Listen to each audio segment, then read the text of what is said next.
Hey guys, welcome to Frame Rate, a chill podcast where we chat about games we're playing and forcibly recommend them to each other. I'm Cameron. And I'm Robert, and this week I've got a recommendation, or actually, I am playing a recommendation from Cameron that we're going to get into after we talk about some game news. Yeah, it's been a friggin' crazy week. This week is kind of just felt like E3 almost. Yeah, it was kind of like a mini E3. I'm very, very, very excited for what Sony's doing. God of War. I'm very excited for some of the Nintendo stuff, all the farming games. Oh, that farming direct was. It felt like a joke. I was watching it with my wife, and yeah, we were like, "Oh, another farming game. Oh, another farming game. Wait, another farming game?" It got kind of out of hand. Mm-hmm. Farming RPGs. What else did Sony do besides God of War though? They did there was a lot of like Japan stuff that I was kind of into. There was a Yakuza offshoot thing called it was called like a Dragon Ishin that looked really cool. Yeah. Have you ever played any of the Yakuza games? No, so I have Yakuza 0, which you recommended to me, but sorry to spoil, not going to be the game we talk about this week. Damn. I wanted it to be. I was hoping deep down in my heart, I was hoping that would be the one, but it's fine. We can recommend it some other time. Yeah. But I've seen you play a little bit of them, so I to be honest, for the entire Sony, I was gonna call it a direct, the whole like state of play, I kind of just was like, all right, don't care. Got to Gao, and I was like, cool. Yeah. I could definitely see that. What was it? Rise of the Ronin looked cool also. That looked really cool. What else was there? I didn't give it a shot the first time I was scrubbing through, but once I saw the gameplay, I was like, okay. It kind of seemed a little bit of Ghost of Tsushima, Assassin's Creed-y, which is probably kind of an unfair treatment to it just because, you're playing as like a samurai or whatever. But that's kind of the take I got. Although I'm sure that the game loop is going to be pretty different, the gameplay loop. Yeah, you don't get to shoot people in the head with a rifle in Ghost of Tsushima. Oh, you do, actually. Okay, never mind. Yeah, the similarities. Wait, what rifle?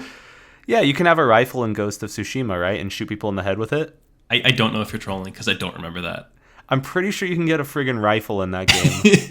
I'm going to need to look that up.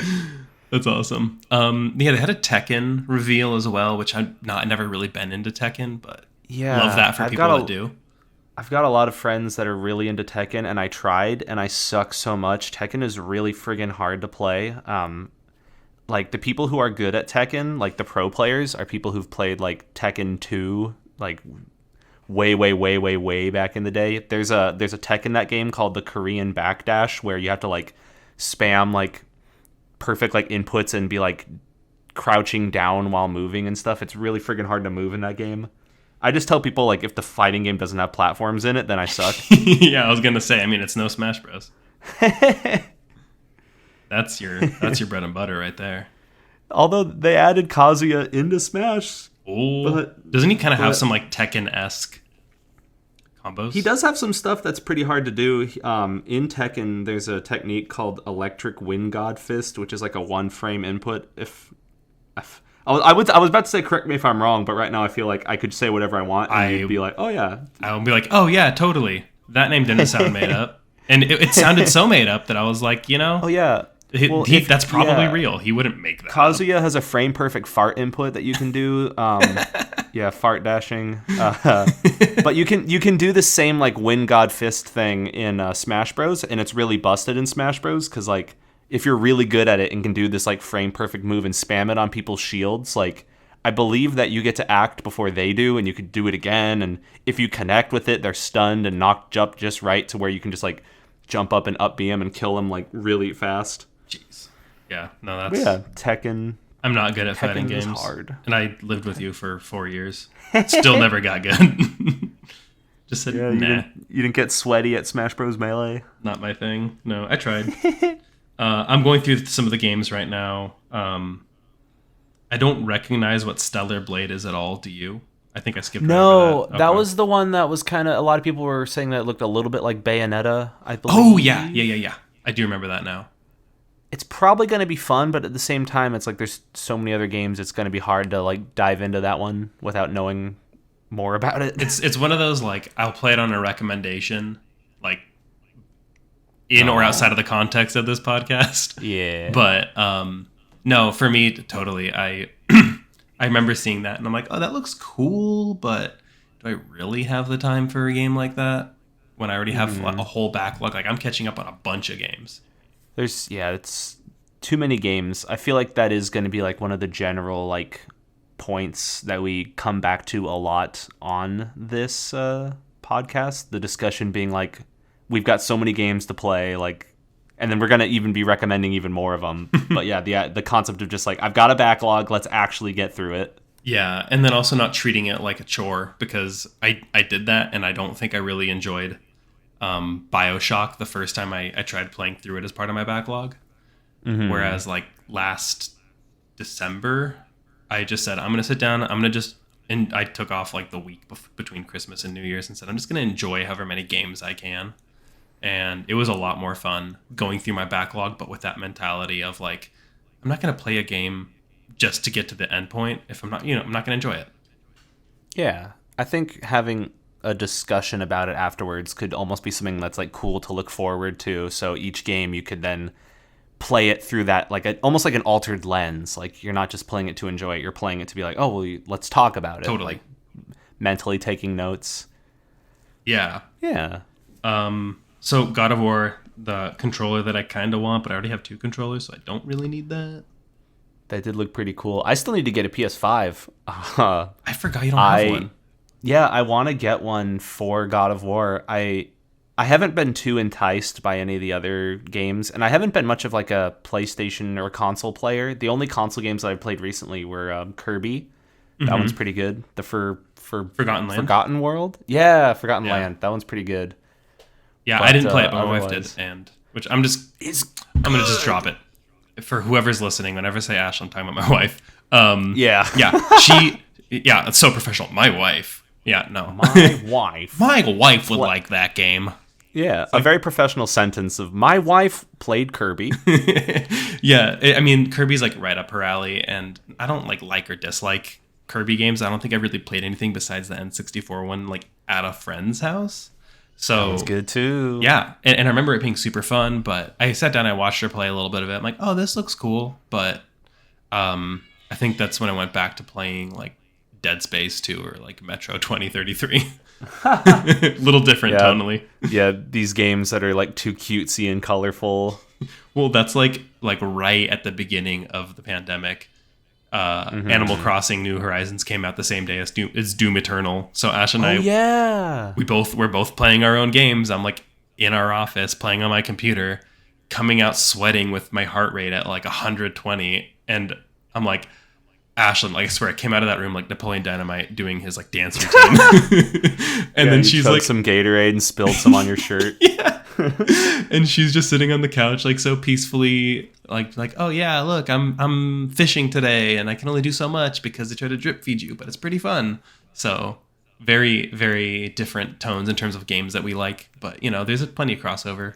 So yeah. Did you ever hear about the thing where since Doom and Animal Crossing came out at the same time? I don't like, this is friggin' weird for as a warning, but people would ship Isabelle with the Doomslayer.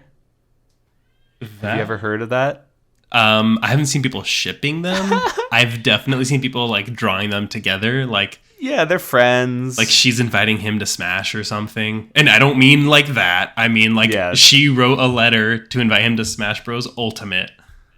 I think, they added like a Doomslayer outfit to Smash Ultimate too, so you could live out that fantasy. But yeah, that's friggin' weird. The games being out at the same time lead to like the characters being friends intertwined, I guess. Yeah, there was tons of art promoting like the both of them together.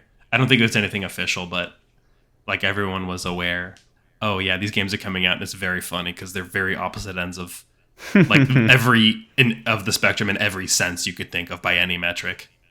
I've still never played those Dooms. I bought one of them, the first one, recently when it was on sale, which is probably a crime at this point. That's Doom 2016.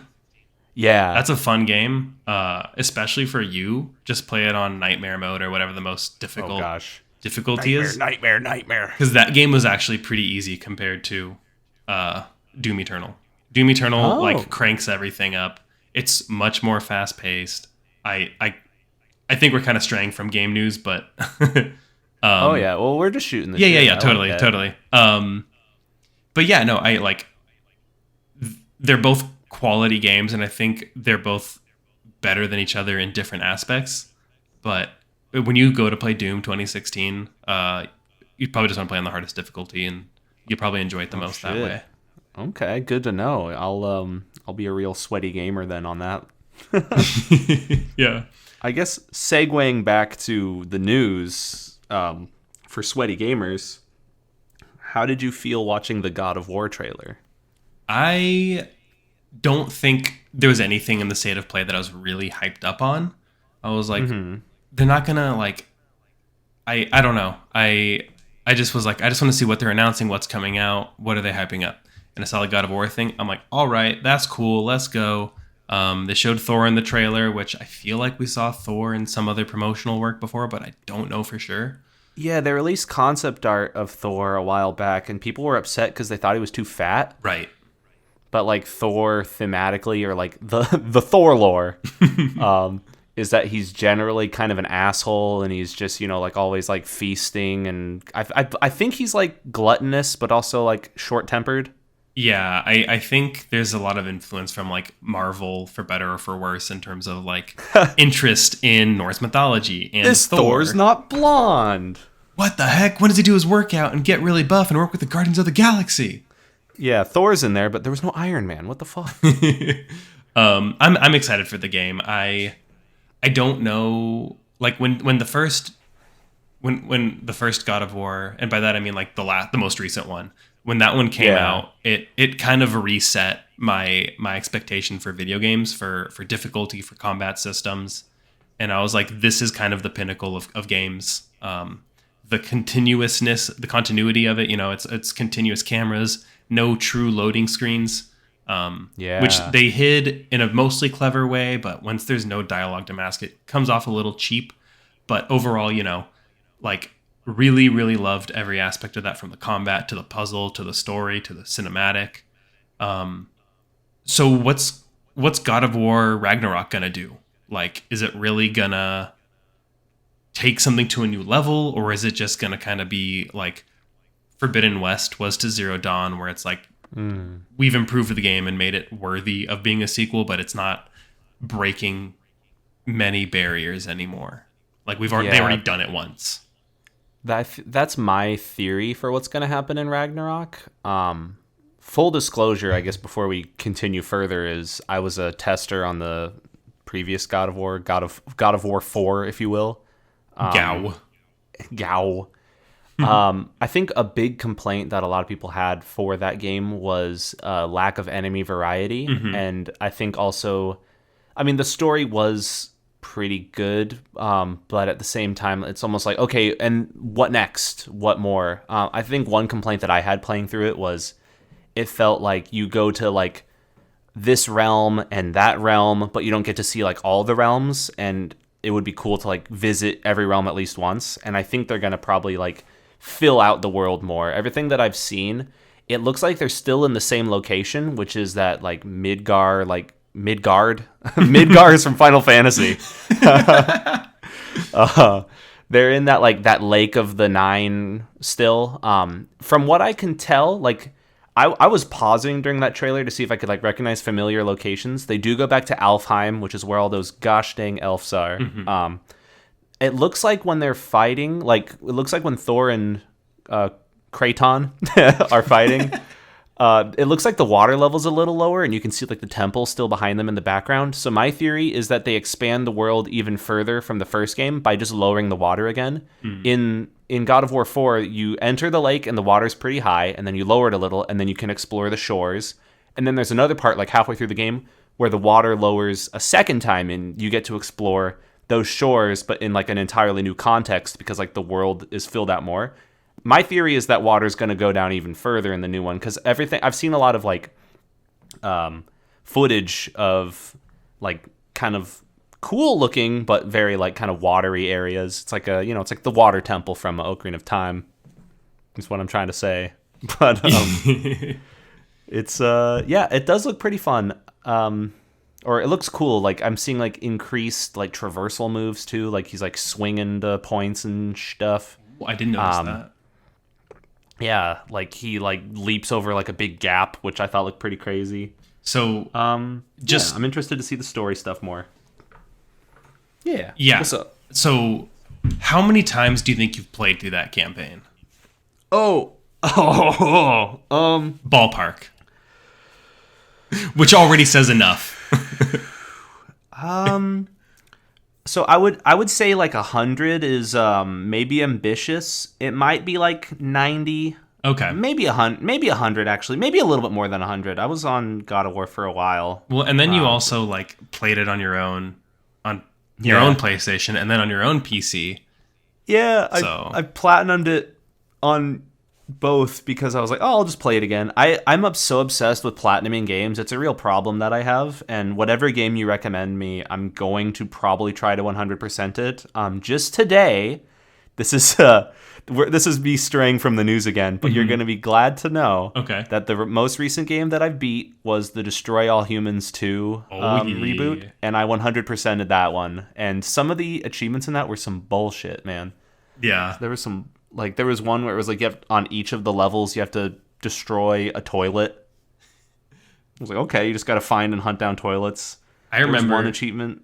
Oh man, it's so good. I mean, I've seen this side of you. This isn't like news to me because I remember like when we were playing Borderlands 2 in college, you're like, I need to 100% this game. I'm like, well, why? And you're like, I don't know. I think it's like it deep down is like part of sunk cost fallacy, like when people start gambling and then they want to keep on gambling until they get back to like neutral, but then they never do. For me, I'm like, I've already put 9 hours into this and I've gotten 75% of the achievements. I should just get the last 25% so I can 100% it. And then it turns out those last 25% take 30 hours, it's like, yeah, it's not great, but it's fun. Well, and see, like, I remember when you did this in college, it was the one where you need to like find some guy that spawns out of like a treasure chest or a porta potty or something. I remember, and it was exactly a random where generator. It was too. Yeah, it was bullshit. Yeah, there was a dude. It was like some sort of like loot dude that would pop out of a chest, and in order to have the best chance to get him to spawn, do you remember where the bunker is in Borderlands 2? The bunker boss, and then there's like the tower. Vaguely, it's been a while. Shoot, yeah, I vividly remember this map. It's so weird. I have like various video game locations just like burned into my brain. Well, and I remember like what I was listening to or what I was like doing also at the same time. It's a friggin' weird. It's weird shit, man. I mean, I'm ashamed to say that I don't know. I don't remember off the top of my head because I have 191 hours played in that game. So it's not like... That's a couple hours. It's not like my God of War playthrough that I did once and then I was like, whoop. But I don't know. My brain's just a little fuzzy on it. I think Borderlands, the pre-sequel and 3 are sitting more in my current brain space. That's fair. Yeah, just that one particular Borderlands 2 map, man, I had to reset it so many times, like entering and exiting like the loading screen and like opening this particular chest because it was like right next to a load. But yeah, good times. Yeah. I definitely have joked with like Colton and Amanda, my brother and sister, about it. That there's my intro. You got the Ashlyn, and I'll do the. And I've joked with them about it where it's like, yeah, I can tell you where every single Jiggy is in Banjo-Kazooie, but like I don't fucking remember like what street I live on. It's like my brain space, like the my RAM, as you will, is fucked up. The calibrations. That totally checks out. I can completely understand that. And totally see that being like, yeah, that I can see that for Cameron. It's not good. Yeah. I get it though. I'm the same way about a lot of things. I'm like, oh yeah, I can remember like all this dumb trivia about a band or a movie or a TV show or a video game, but like I could tell you about Pythagoras' theorem and the other function. What's the one? The one that was like something over something. Do you remember that? The function? Fuck. You're not talking about L'Hopital? No, not L'Hopital. There's like one specific function that was like, you're gonna have to remember this. It was like The quadratic formula? quadratic formula. That's it. I'm like, have you used the quadratic formula recently in your life? Yeah, I was teaching someone how to use a quadratic formula. Yeah, I was on a podcast and somebody was asking me about it, and I had to tell them what it was. Negative b plus or minus the square root of b squared minus 4ac over 2a. Or, if b is a perfect square, I think it's... Are you Googling it? No, that's off the top of my head. If b is a perfect square, I think you can... Or is it... If it's divisible by 4, you can do negative half of b plus or minus the square root of half of b squared minus ac over a. What the fuck? Yeah, you can just... So I Googled it. Yeah. And everything that you said is correct, which is kind of scary. Kumon, it's like man. the power of... Yeah, I was about to say, that's the power of Kumon. It's the power of Kumon in that thinking phase. It's the power of Kuming. Yeah, so... other gaming news. So I think that covers... Oh, in the state of play, I did... Let's talk about Nintendo, too. We didn't Yeah. talk... Oh, yeah. But in the state you're of going to say play, state of play. I don't know much... I don't know much about Pacific Drive, but it kind of felt like Firewatch watching the trailer. But I guess they're not the same studio from what I heard or read or whatever. But it looks... I saw that one. Kind of like a... kind of walking simulator-y, but like very story-driven. It's not like Pacific Rim. Nah, it's not. It's Pacific Drive. But this one has a little bit more of intensity to it. Like Firewatch feels a little bit more like a slow burn thriller story, and this one seems like it's going to be a bit more action. And Whoa. I've only seen the trailer for that, and I've only played Firewatch once, but I mean that's enough to know the game. But maybe I'm I'm looking it up doing right it, now. Yeah. I'm getting kind of like Gravity Falls because they got Pacific like the pine Northwest, tree and everything. Yeah, Pacific Northwest. I mean, it's like very supernatural shit going on too. Yeah, so that caught my attention. That looks cool. But I'm not dang. jazzed about really anything coming out right now. Yeah, like are there any other games like on your soon to play that you are like into right now? Like that are gonna release soon? Yeah. We talked about this a little bit before. The Callisto Protocol. Yeah. Is on my radar. I'm currently playing Dead Space 2. I beat Dead Space 1 and then started Dead Space 2 and was told Dead Space 2 is basically like Dead Space 1 is more or less like the tech demo for what Dead Space 2 could to be what it is. And it did 100% accurate. And I know you recommended Dead Space to me as well. That's pretty good. Yeah, I'm really liking Dead Space 2. I had to look it up. I didn't realize the Callisto Protocol is coming out in December, Yeah. like start of December. That's so friggin' soon. There's so many games coming out so soon. Yeah. It's hard to keep track of everything. I mean, obviously Gao's on my list, but we already talked about Gao. Yeah. Yeah. Yeah, so I'm excited for Gao, November 9th. Callisto Protocol, December 2nd. God dang. Too many games. that. Yeah. I don't think I've got anything else on my radar. What about you? I was kind of interested in Pikmin 4, although they didn't really show any gameplay, which sucks. Sorry if you hear a little rumbling, the garage door open. Unacceptable. Unacceptable. I've been tip-tapping away. Let's see. There wasn't really too much else that I was interested in from the Nintendo announcements besides Zelda. You don't want to play any of like the 9 farming RPGs? Oh no! There was one that I had played. Fuck, which was it? Oh, whatever. It'll come to me. Yeah. But I used to be kind of a Fire Emblem nerd, but now I feel like everything kind of looks the same. I was into Path of Radiance on the GameCube, which is the one that Ike is from. And I played the mobile app Fire Emblem Heroes for like a couple years back in the day, like in 2016, 2017. And everything, like all the characters look like, I don't know, it's too much anime for me now. I'm starting to get desensitized to anime. While in the same breath, I will say I'm very much looking forward to Persona 5 Royal coming out on Steam soon. But I was waiting for that. I knew because I know that one's coming out, and I know that's like one of your all-time favorites. I'm gonna buy it. I'm gonna look it up right now. Persona 5 Royal is coming out because I haven't played Royal 5. I love, but I wait. What's a Royal never got, then? It's very poorly kind of versed like in this realm. it's kind of like Final Mix. Okay, for say no Kingdom more. Hearts. So like they're adding stuff. So in the original Persona 5, I believe the game takes place over one school year, and I think Royal adds a whole other semester, so it's like 1.5. Summer school. Oh boy. You actually do like some summer vacation stuff, I think, or you do go on vacation in Persona 5. Fuck. Rad. It's such a good game. But yeah, that would be one that I would love to recommend, but at the same time it's one that like takes 80 hours, so I don't know. Yeah, I mean, when you probably will recommend it, I won't beat it. At least not in the life cycle of this podcast. You're not going to 100% it? What? Oh, speaking of 100%ing, I brought this up earlier because I wanted to figure out the stat. One of my all-time favorites, Outer Wilds. Love that game. Find any excuse I can to play it. Like the day I booted it up, just to be like, oh, let me see if I can like do one of the achievements.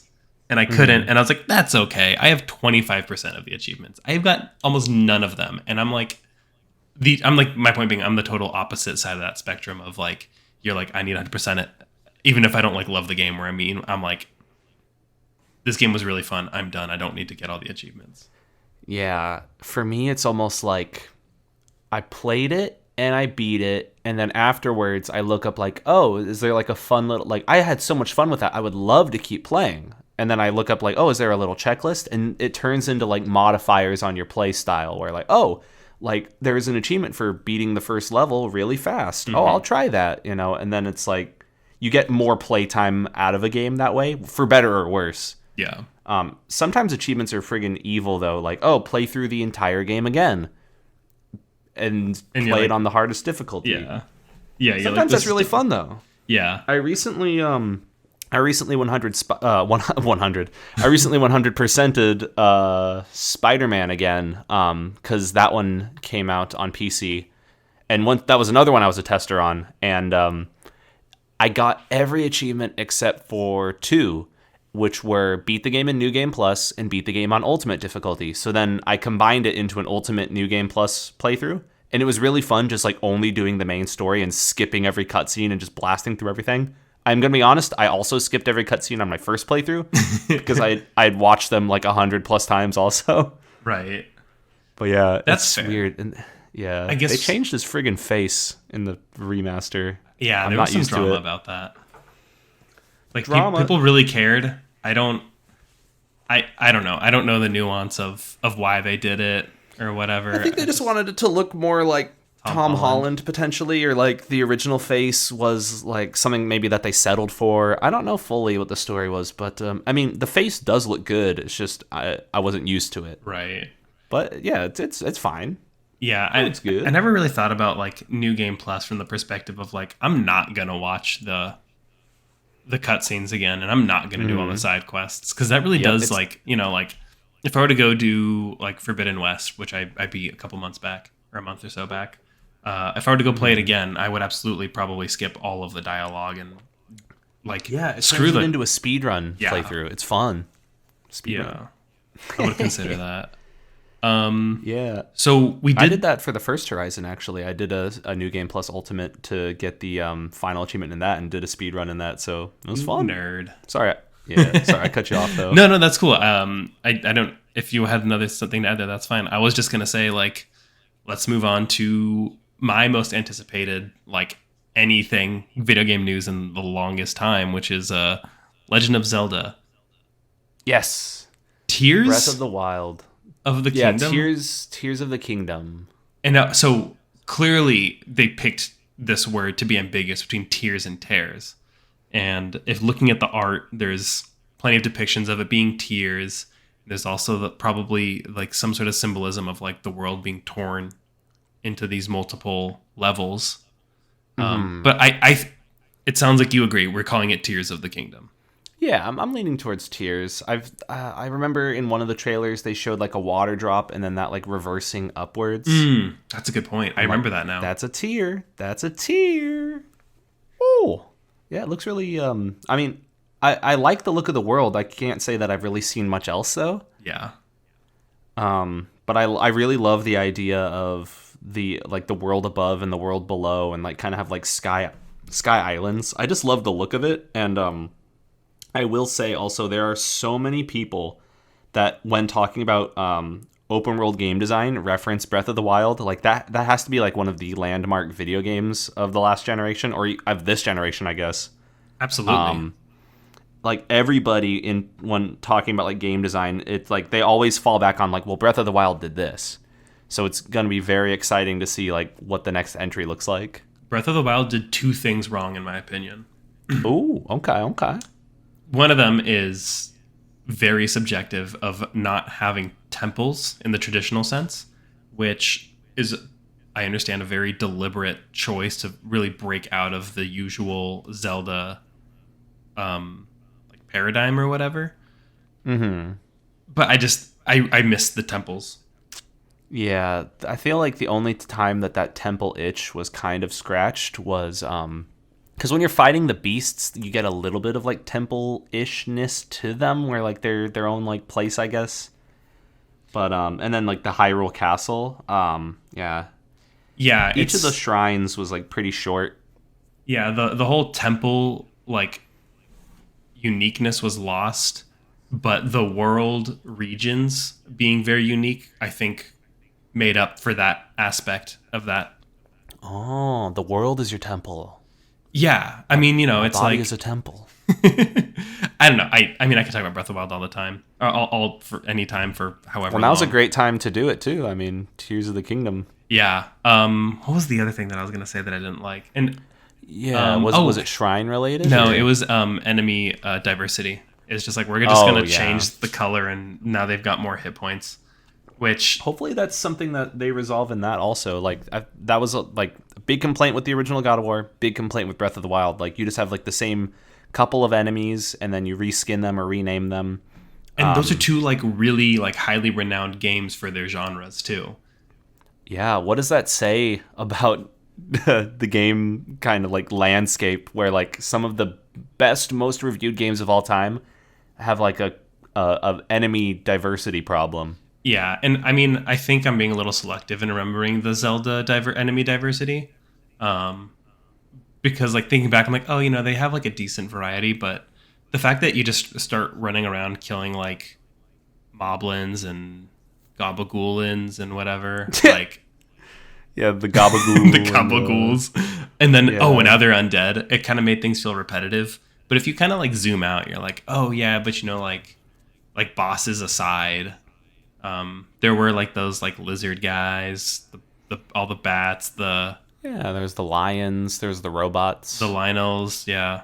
So like there was diversity, but I feel like the way they presented the basic mobs, I think that made things feel a little too repetitive. But that was really the only repetitive aspect to me, and I say that as somebody who didn't collect the Korok seeds because that's just stupid. Oh, yeah, I mean, But I did all the shrines. so we were just talking about me wanting to 100% games. Breath of the Wild is one of those games where I look at it and I'm like, actually, like, no, actually. This is where you draw the line. Maybe if they put it on like Steam or something and had Steam achievements so I could like flex on people and say I got all the Korok seeds. I don't know, but yeah, fuck, I don't know. Yeah.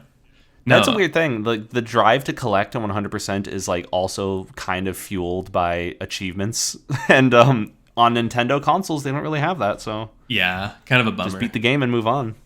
Yeah. Yeah, no, I totally get that.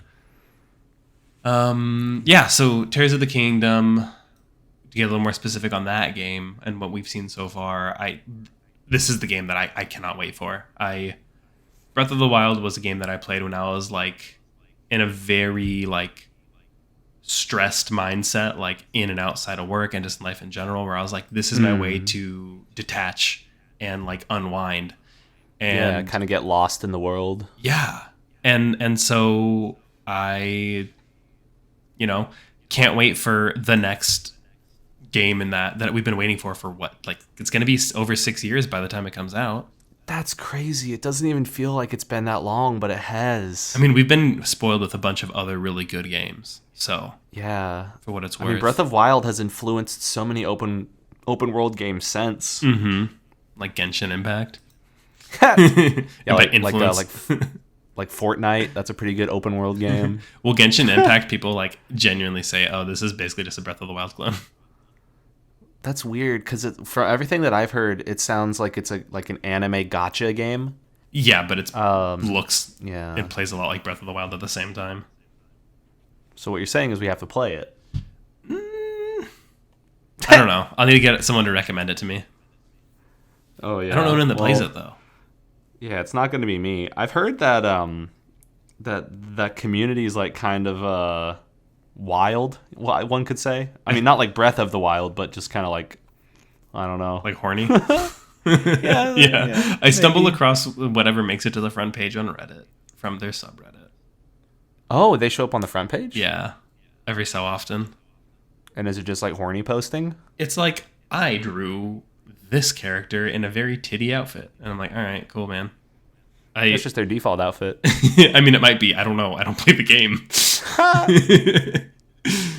So, yeah, I'm super excited for this. Not just from like a sentimental standpoint, but also like people are speculating that it's going to pull together a lot of the other games in the franchise. I think so far all I've really seen is the Skyward Sword influence of having those sky islands that you dive down to the surface, as they're called in Skyward Sword. Which I love that's kind of almost, I'd say callback, but I'm not sure that's really the right word. It's it's their own game, but I think that's such a cool mechanic to bring back and work into this game in a very natural way.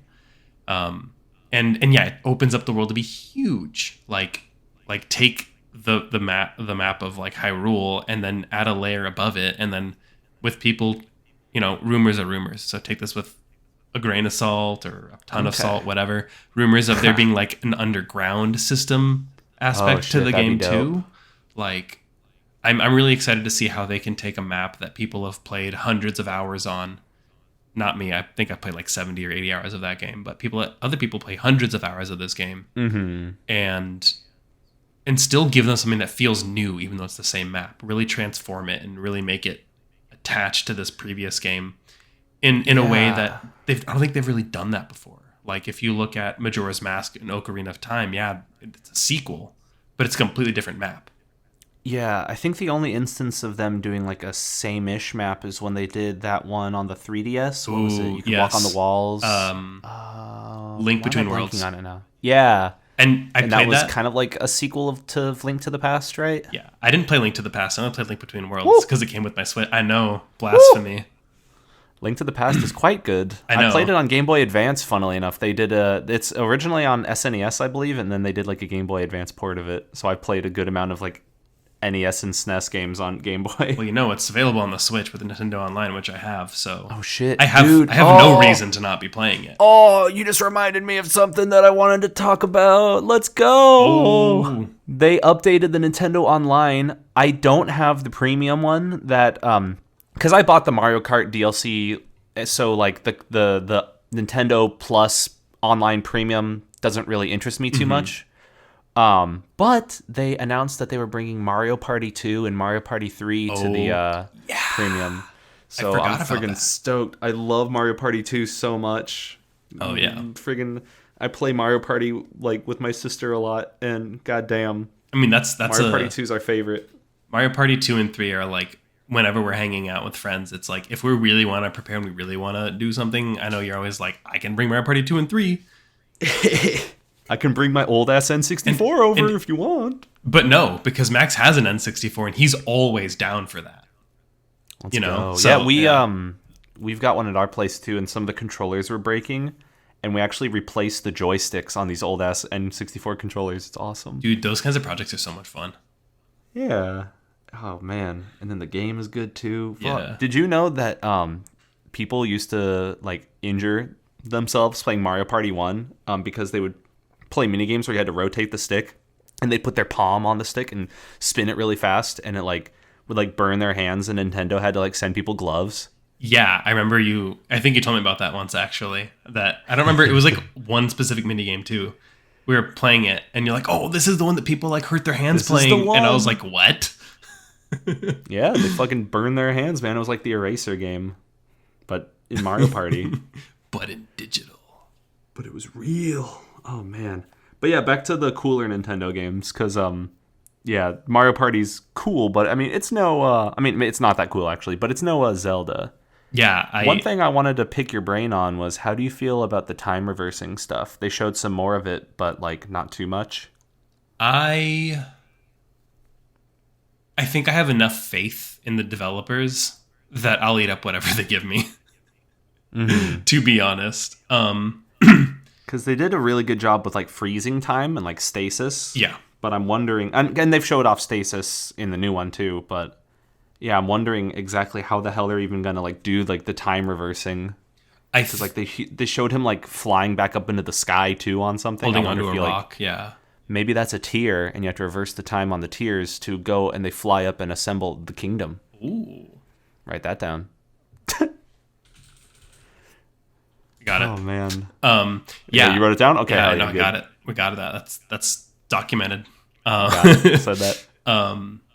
Yeah, I think something like that is going to be really good. I hope that they add a couple more mechanics because I think by the time you got far enough into the game, the puzzles were a little too easy. The hardest puzzle that I had to look up was the first Divine Beast, which I did Varuta the elephant. That's Varuta, right? Okay. I don't remember that. Let's say yes. Maybe. Yeah, I'll say yeah. If we're wrong, let me know. Correct me, because I'm not going to look it up. Okay. And I'm talking to anyone might. listening, not you. No, this is not your job. Oh, okay. So I shouldn't tell you that you're right. Oh, am I? Did you look it up? Yeah. Yeah. Okay. I was playing it in the car on my way to Los Angeles, and I was getting motion sick in the traffic, so I was kind of skipping some of the text dialogue, and so I didn't know that you could actually control the elephant spout from your Sheikah slate or its trunk. So once I learned that you can control the trunk, I was like, oh, it's easy. But I think as you add more depth to Link's arsenal, you can add more depth to those puzzles, and suddenly, halfway through the game, you're still learning new puzzle or new combinations between like your abilities, because now the puzzles, instead of picking from like 5 abilities, now you've got like, I don't know, hopefully 7 or 8. But, obviously it needs to be done right, because if you just stuff things in for the sake of stuffing things in, that's never good. Yeah, my theory is that they're only going to add a couple new abilities because like it kind of like almost multiplicatively adds complexity whenever one tool is added. It like recontextualizes all the other tools almost. Yeah. So like if they add one and like give it cool interactions with every single other one, then you in a sense have like 7 new tools just from one, which I think is going to be pretty dope. But I would like to see more than just time reversing. I definitely agree with you. Yeah. And I mean, even if it's just time reversing, I think it would still add more depth. But I definitely want to see more than just that. But like I said, I trust the developers, maybe to a fault. Oh man, I would love it if he could like jump off, like he's doing like the skydiving thing, and if you could just like time reverse yourself. Like, you remember that episode of Jimmy Neutron where Hugh Neutron could like reverse time of stuff? It's just gonna be like that. Oh god, You just like unlocked a memory. In that episode he like gets access to like Jimmy's like friggin' like time remote or whatever, and he goes skydiving and he's about to die and hit the ground, and he blasts himself with it and goes flying back into the airplane. I don't know if I remember that, but I can very vividly visualize that. So either you're lying to me and I just made a new memory, or that actually did happen. I really need to try gaslighting you one of these times, but I'm being sincere. He eats ice cream and he's like, "That's so good. I would love to eat it again." And then he reverses himself eating it, so it goes like blah, and comes out, and he goes, "Ice cream," and then eats it, and everybody around him is disgusted and they're like, "You need to leave." Yeah, that one. That one so I can say I'm pretty confident I actually saw, and that you're not just gaslighting me. That should be a game that we play. Gaslight. It's like, am I telling you the truth or am I gaslighting you? With Jimmy Neutron, I mean, the line is very blurry there. Totally. I mean, Fairly Odd Parents has Cosmo get pregnant at some point, so... Oh, God. And that... I hate that I know that you're not gaslighting me on that one. Right. That's real. Oh, fucking hell. Yeah. Oh, yeah. That's, I think, the direct inspiration for Tears of the Kingdom. I think, You Neutron. Yeah, You Neutron, yeah. I love it. Because they added Hugh Neutron to the friggin' Nick All like fighter game, Yeah. as a meme character. So I mean, I think maybe they were playing it. They were doing a little competitive market analysis. That game is on Switch too, so maybe a couple Nintendo devs. What's his name? Eiji Aonuma, the like lead producer or director of Zelda. I need to remember his exact title, but I think he said he was a big Jimmy Neutron fan. I know I feel like you're gaslighting me. Yes. Oh, cool. Yeah, he's a designer and director. Okay. Yes. This guy's very good. Yeah. Yeah, so he's been doing plenty of things right with the games. So I'm sure this one will be great as well. I'm very Yeah, stoked. I think Zelda is a franchise that people have said is pretty good. Hot take. I like Legend of Zelda. Yeah. I don't know why. I mean, nobody else is talking about it. I mean, yeah, This is zero hype. something so brave, so bold. Zelda. Yeah, so that's all I've got on gaming news. Anything else that you wanted to cover? Anything else that came up? Or Ooh, I only have a little bit because we talked about most everything. I mean, there was all those presentations, but yeah, I think we picked out like some of the most interesting stuff from them. Was there an Xbox one? I mean, I don't have an Xbox, so I don't really care too much. Although like Game Pass is pretty cool, but I don't have it. I want to say that like, is Halo Reborn new? Is that like the new project? Oh, Reborn? Yeah. Let me. Oh, because they did Halo Infinite, and then they've kind of been getting shat on lately because they said that like they have like a season pass roadmap, and I don't want to shit on them for taking like too long to make something, but at the same time, a lot of people are like, hey, you said that like this current season in the live service game is going to run like 8 months. It's kind of crazy. They said that they were going to do a local campaign like all the other previous Halo games have done, and then they canceled it.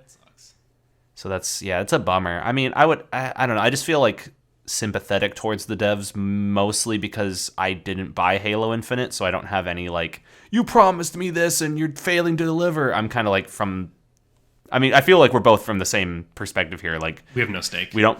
Yeah, exactly. Yeah. We got no steak. We're all vegetarian here. So Halo Reborn is actually a fan-made mod. I just came up on my feed like today. So Oh, wait. Was that the one that was like Halo Online or? I could not tell you. I Sorry, literally I'm cutting you off. No. If you know more about it, I literally just saw it and I was like, oh, Halo Reborn. I'll have to check that out later. But then you said Xbox and I was like, oh, Halo Reborn. It's not official. Remaking the original. Yeah, there was another unofficial one a while back where somebody was trying to do like Halo 3 online, and I think they called it just Halo Online, and I think it got shut down. But yeah. There's a lot of cool projects that are like that. I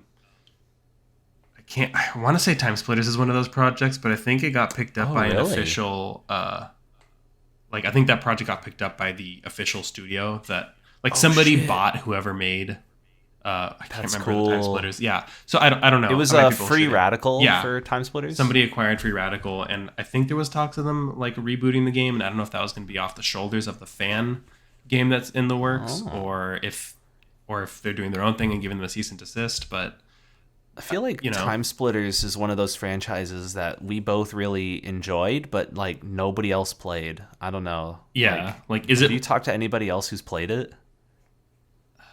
Not outside of our friend circle. Like, is it more niche than we think, or are we not like other girlsing right now? Yeah, I kind of play like cooler games than everybody else, kind of more niche games, games that nobody's really heard of. Games like Zelda, games like Mario. Just kind of like I'm not like other gamers. I like Doom and Animal Crossing. I'm not like other gamers. Oh yeah, because everybody else is expecting you to fall into either one or another, and you're kind of defying expectations there. Never played Animal Crossing. I'm a poser right now. I'm sorry. What? I'm posing. Oh no. Dang. So you are like the other girls. I am. I mean, gamers. Other gamers. Yeah. The only other news that I could talk about was that there's been a lot of Yakuza announcements that look really fucking cool. What's the lowdown? So, get this. They briefly teased the next game, and it's going to be called Like a Dragon 8. They've recently ditched the Yakuza name and are just calling all the games Like a Dragon now. Oh. And Like a Dragon, or Yakuza 7, aka Like a Dragon, is like one of my favorite games that I've played recently. It's so fucking good. The story is fantastic. The music is fantastic, and the characters are fantastic. The main character, his name's Ichiban. He's so fucking cool. And Ichiban literally stands for like number one. So people are like, Ichiban, that's pretty optimistic, huh? He's like, no, that's my actual name. I was gonna say this might sound bad, but isn't there a restaurant called Ichiban? It is. There is, yeah. Okay, I'm and not then there's crazy. Niban, which is number two, Oh, that's awesome. which is like after you eat a big plate of curry and then you go number two. Oh no. But they announced the sequel to it, and in this announcement, they don't show any gameplay. Unfortunately, it's just like a teaser trailer, and it's coming out in like a couple years from now. But they show Ichiban again, and he's standing next to the protagonist of all the previous Yakuza games, Kiryu. So it's like they're teaming up, which is like holy shit! It's a like crossover. They briefly teamed up a little bit in 7, I guess, but it wasn't like a whole big thing. But yeah, I'm very excited about that, just because like I just want to see more of Ichiban's story, because it was very, very good, very compelling.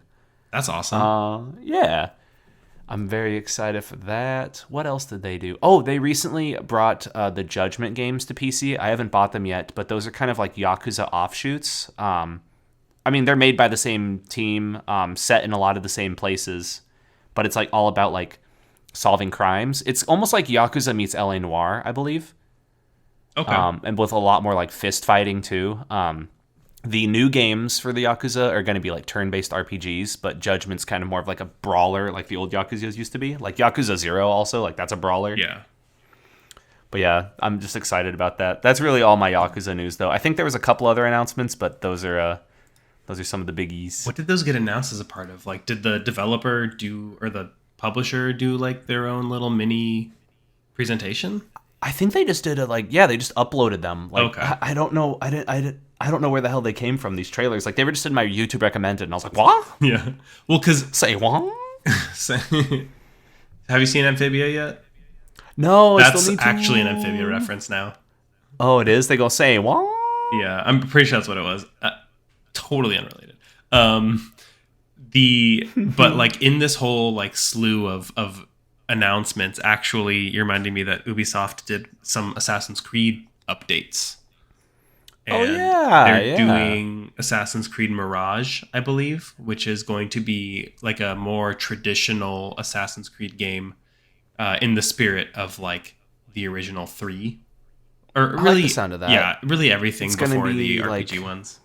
It's going to be more stealthy. I think I heard that it was also going to be like kind of more like linear stealth-based levels instead of like open world. And yeah, like you said, RPG. Like, I haven't played Valhalla, and I only played a little bit of the one before it, Origin. which Didn't you play some Origins? Or I beat Origins. Odyssey. Okay. Yeah. Yeah.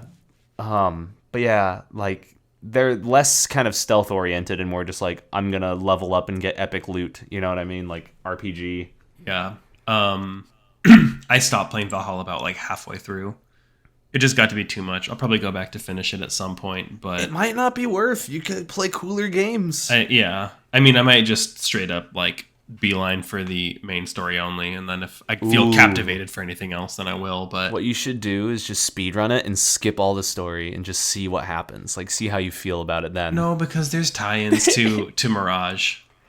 Oh, I see. You don't want Yeah. to miss. I mean, they might be small. Oh no, that means they're kind of like doing like the Avengers thing then, right? Where it's like, well, you gotta, if you want to see the new movie, then you like, did you see the prerequisite stuff? It's funny that you say that because I feel like Marvel is very good about like if you miss the prerequisite stuff, you get enough of like context from the dialogue that you're like, oh, I get enough what's happening. But I'm hoping that this is more of just like, oh, you know that character that you cross paths with? Yeah, they're the main character in Mirage.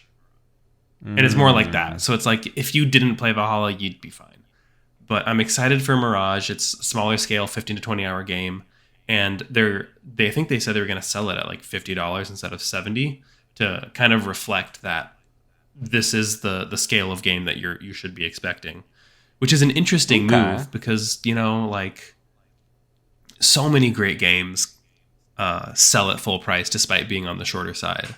I think Miles Morales, or no, what the Uncharted 4.5 to go Kingdom Oh, that Hearts was on it. Lost Legacy. Lost Legacy is like the first game I can think of, which doesn't mean much because I don't pay attention too much to video games and their prices unless I'm going to buy them. But that's the first one I can think of that is like set that precedent of we're almost like a standalone DLC. Oh, actually, as I say that, Death of the Outsider, Dishonored, is like that too. Oh, I was talking to people about Dishonored just like yesterday. They were talking about how they loved like arcane games, and they did Prey, they did Dishonored, and I saw a thing, funnily enough, where they were pissed that they had to call it Prey. Like, Yes. they didn't want to call it that. It had little to no tie to the original game, to the original franchise. They said it was is what I like, understand. oh, this is going to confuse people, and nobody's going to buy it. And lo and behold, like nobody bought it, even though supposedly it's a very, very good game. It's in my queue. It's like one of the next games I'm gonna play. Hell yeah, I haven't played it, but I've heard good things. Yeah, I mean, to their point, right? I didn't play it. right. Yeah. So, yeah, I think that seeing that model though of like it's a shorter game, so it's a lower price point is interesting because, I just want to see how that shakes out in the long term. But they're also still gonna do a full on RPG that takes place in Japan. They said. Oh, see, there we go. Yeah. So we'll still get all. I really hope that they add more stealth elements to the RPG style games, but like I don't buy them unless they're on sale. Assassin's Creed games, maybe for Mirage if the reviews point otherwise, or point in like the direction of like this is really good, then yeah, I'll consider paying full price for it to say, hey, I support this style of game. Okay, yeah, I haven't like played any of the new Assassin's Creeds in a while, but I am kind of intrigued by Mirage. But I'm also like, it's not like a day one purchase for me. I feel like I'm at a point where like 0 Assassin's Creeds are like day one for me. But like you said, it's like they're on sale. Like, see what's up. Totally. Yeah. Assassin's Creed, huh? Yeah. So I think that covers at least as much of the mini E3 that I can remember that happened. Yeah, I feel like there's not too much news. We've definitely already talked for a hot minute too about all that stuff. There's a lot of good stuff to talk about too, and I'm a big fan of getting sidetracked whenever stuff just like bursts into your brain and you have a brain blast to Jimmy Neutron it again. Yeah, totally. It's fun to be like, oh yeah, and then this. Oh wait, but then that. Yeah, like oh, you said Nintendo. Oh no, I gotta cut you off. I gotta cut you off. No, I'm kidding. Yeah, you're my brain. I feel like that's a quote to something. My brain. I don't know. I don't remember. It just sounds like my leg, I guess. My leg. My brain. Yeah. Yeah. So do we want to move on to recommendations? Yeah, I'm definitely interested to hear what game you've played recently because I'm always talking about dumb shit. So I wanna know what's some cool stuff you've checked out. Do you want me to give you a couple hints to try to narrow it down? See if you can get it. Sure, and then to make it fun, what I'll do is I won't like just blurt it out, or at least I say that, but I'm gonna try. I'll try not to just blurt it out. All right, hint number 1: it's a spooky game. Ooh, okay. I haven't. Okay, right now I'm still at a loss for a guess because I haven't really. I'm bad at spooky games, so okay. We'll see. Remember, this is like all-time recommendations too. Okay, so all time. Hot dang. Okay. It's a small developer. Oh, a small developer, spooky game. Shoot, I still don't know. Made in Unity. That's a pretty good game engine. Oh shit! Wait a second. Is this a game made by like just one person? Yeah. Oh, okay. Is this a game that was like themed around like monster capture genre? Bingo bango, Bob's your uncle. Oh! Yeah. I decided to play Pokémon Paranormal because I was like... Nice. I was like, oh yeah, like, I know you worked on this for a game jam context for people who don't know. And I was really impressed with it. It was really cool. I was getting a little frustrated on one of the levels because I was like...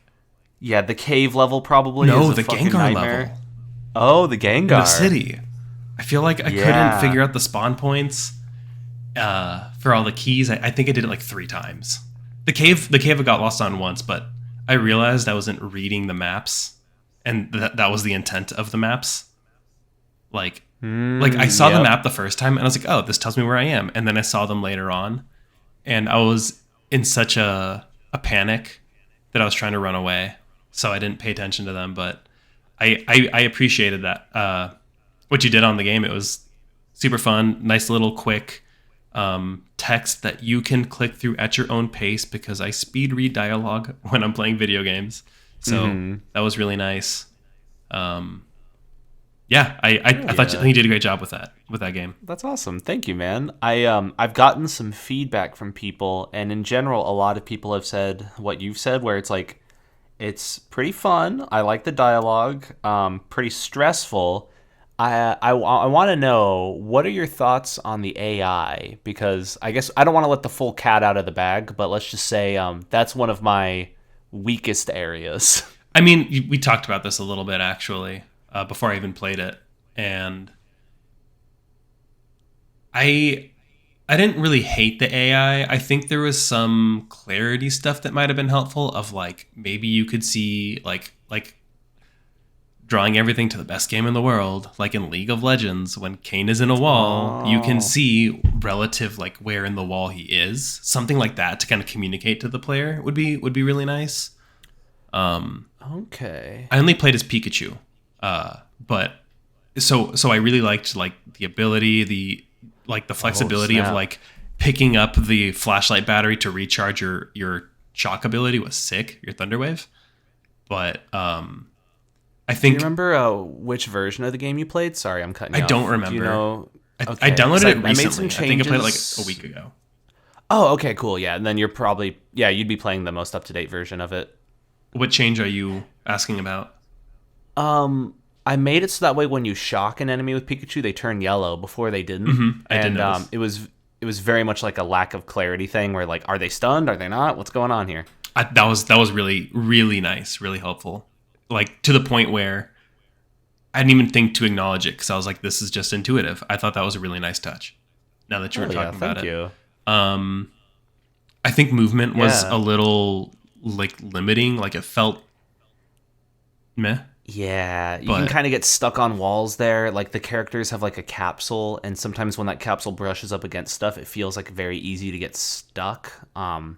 And I want to make another game where it's like a first person kind of like that, but you have a lot more movement abilities. Like I would love to do like one with like more jumping and like dashes and stuff. Yeah, that's my shit. I mean, I don't want to say it being like dunking on your game because it was awesome. It was super fun. But talking about like when you're like, oh, feedback, really enjoyable. Really liked it, especially like for the size, for the scale of like. I feel like the cave was one of those like, oh, this is a really big level. It's really intimidating. And then after you conquer that, you're like, I can do anything. And so the pacing was great because then you go into the city, which I don't know if it was bigger, but it was easier to navigate. But I still had a harder time on that map.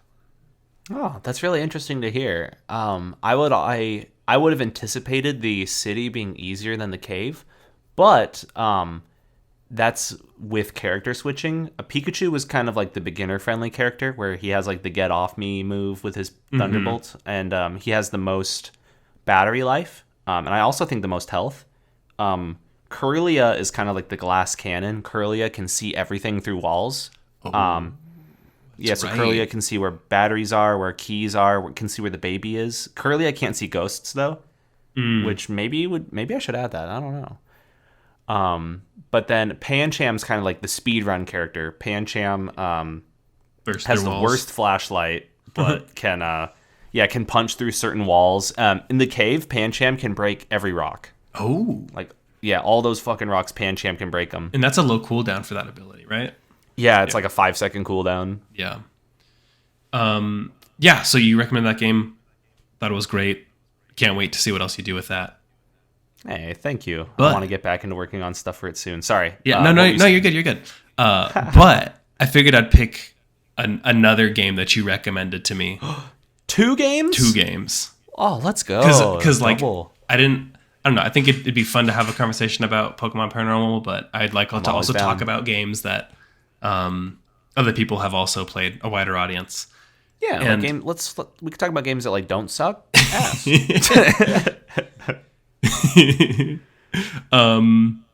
Okay, well then I'll take League of Legends off the list. Oh, I was God, going to give recommended that. I was going to give you 3 games. And you did recommend, and I was going to let you pick. You did recommend League of Legends, and we don't need to talk about it. I just need to acknowledge that you put me on that vicious cycle. Oh gosh, yeah, way back in the day. What was that, like 2012? 2010. Oh fuck, 2010? Yeah. It was Oh senior my year of God. high school. Oh, Maybe early 2011, but I was definitely like, I got Corey into it the summer of senior year, or after senior year before college. oh no, So it spread like that's a friggin' yeah, disease. it did. Back in the good old days of getting a Rabadon's death cap on Nocturne. Good stuff. Was I playing Nocturne? I think Nocturne was brand new, so I couldn't. I don't know. We're not talking about League of Legends, but Okay, I did. cool. I did buy it because you're like, I have a death cap. I'm like, what's that? Like, it's the best item in the game, but I wasn't playing an AP champion, so. It's a really good item. So my list is, or my options are really Kingdom Hearts or Marvel's The Guardians of the Galaxy. Oh shit. Okay. So And Kingdom Hearts can be like as a franchise or 1 or 2, because those are the 2 that I'm like most familiar with. so these are both games that you've played recently? Yeah, and you recommended both of them to me. Kingdom Hearts when we were in I like did. 6th grade.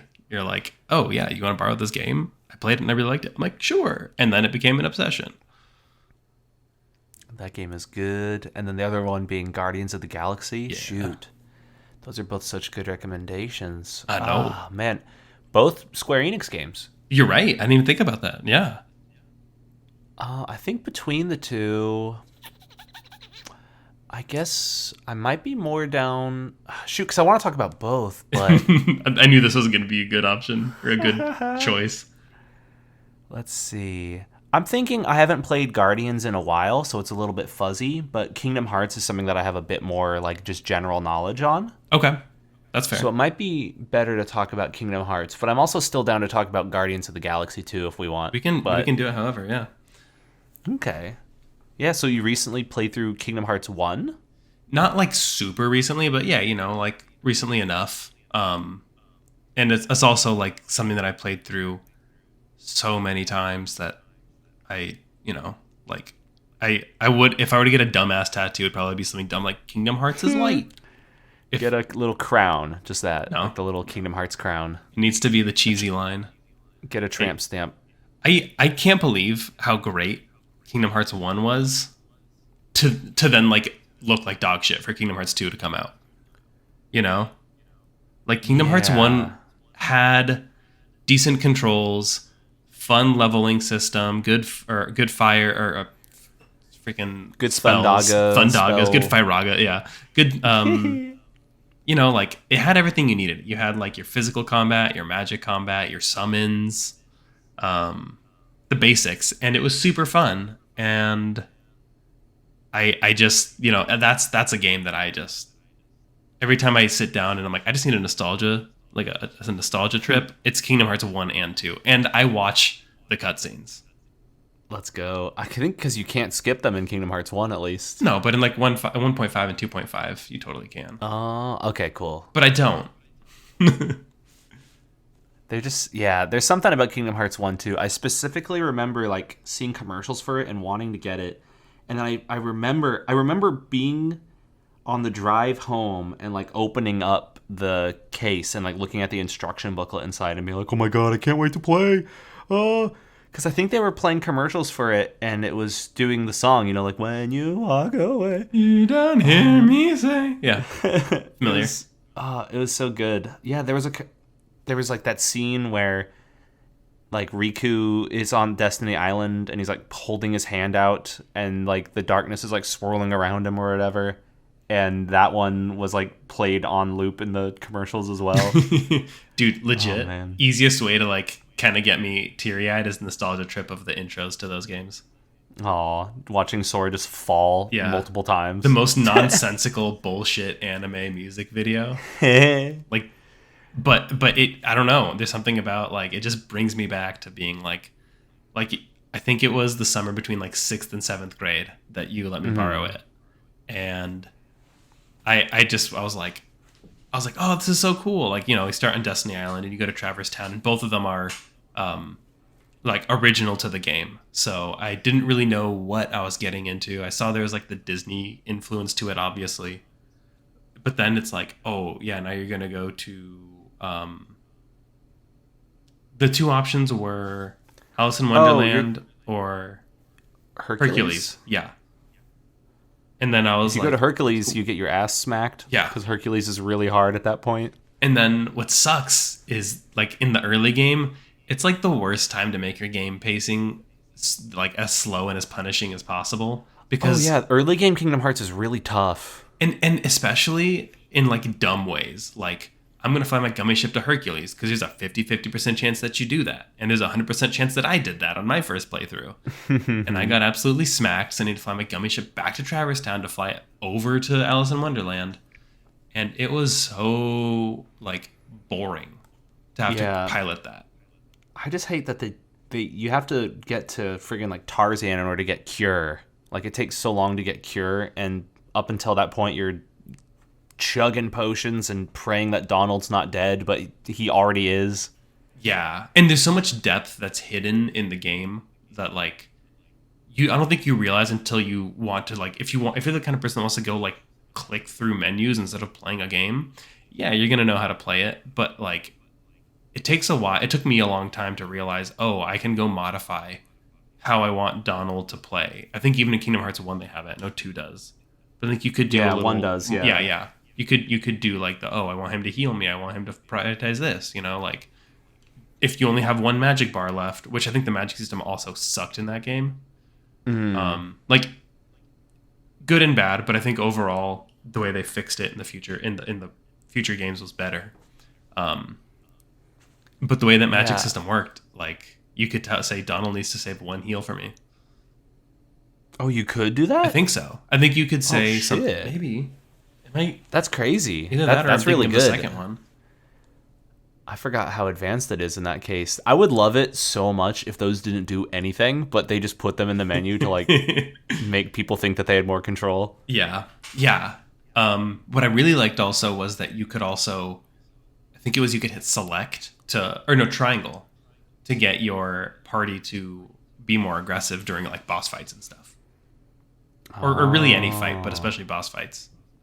Yeah, like go attack. Yeah, like you could lock onto somebody and hit a button and be like, go attack. So the way I played it, the Maleficent fight with a friend who came over for a sleepover, and he showed me the cheese. Maybe it was you, but I don't. What, were you like standing on her back or something? You stand on a root, and then you just cheer your allies on, and then when they get knocked out, you summon Dumbo, and then you do like Mondo damage. And then you go back onto a route after the summon's over, and then you resummon, or then you revive your allies, and then you keep rinsing and repeating, basically. And you just do a potion run to cheese Maleficent in the Hollow Bastion. Oh, shoot. That might have not been me, actually, because I don't remember that cheese strat. Yeah. I like how you said rinse and repeat, too, because doesn't Dumbo do all of his damage from shooting water out of his nose? I guess you're right. Yeah, I didn't think about that. Rinse. Yeah. Yeah, those are games that like Kingdom Hearts 2 took everything that Kingdom Hearts 1 did and made it better, like I think you get your warp drive sooner. The gummy ships are more fun anyway. And then the combat's much smoother. The party system is so fluid. You don't feel like so clunky. Like Kingdom Hearts 1, like the movement felt a little bit clunky, but everything feels so smooth in 2. Yeah. I still think that 2 Final Mix might just be the best Kingdom Hearts game of all time. Agreed. Yeah, we could do like a Kingdom Hearts game like tier list if we wanted to. Yeah, well, so the problem is I haven't played them all because I don't own every single console known to man. Yeah, me either. And then like some of them I tried emulating even, but really? Yeah, because a lot of them you could emulate. Let's see, all Kingdom Hearts games. Because like Chain of Memories was just okay. I would say not great. Literally didn't play it.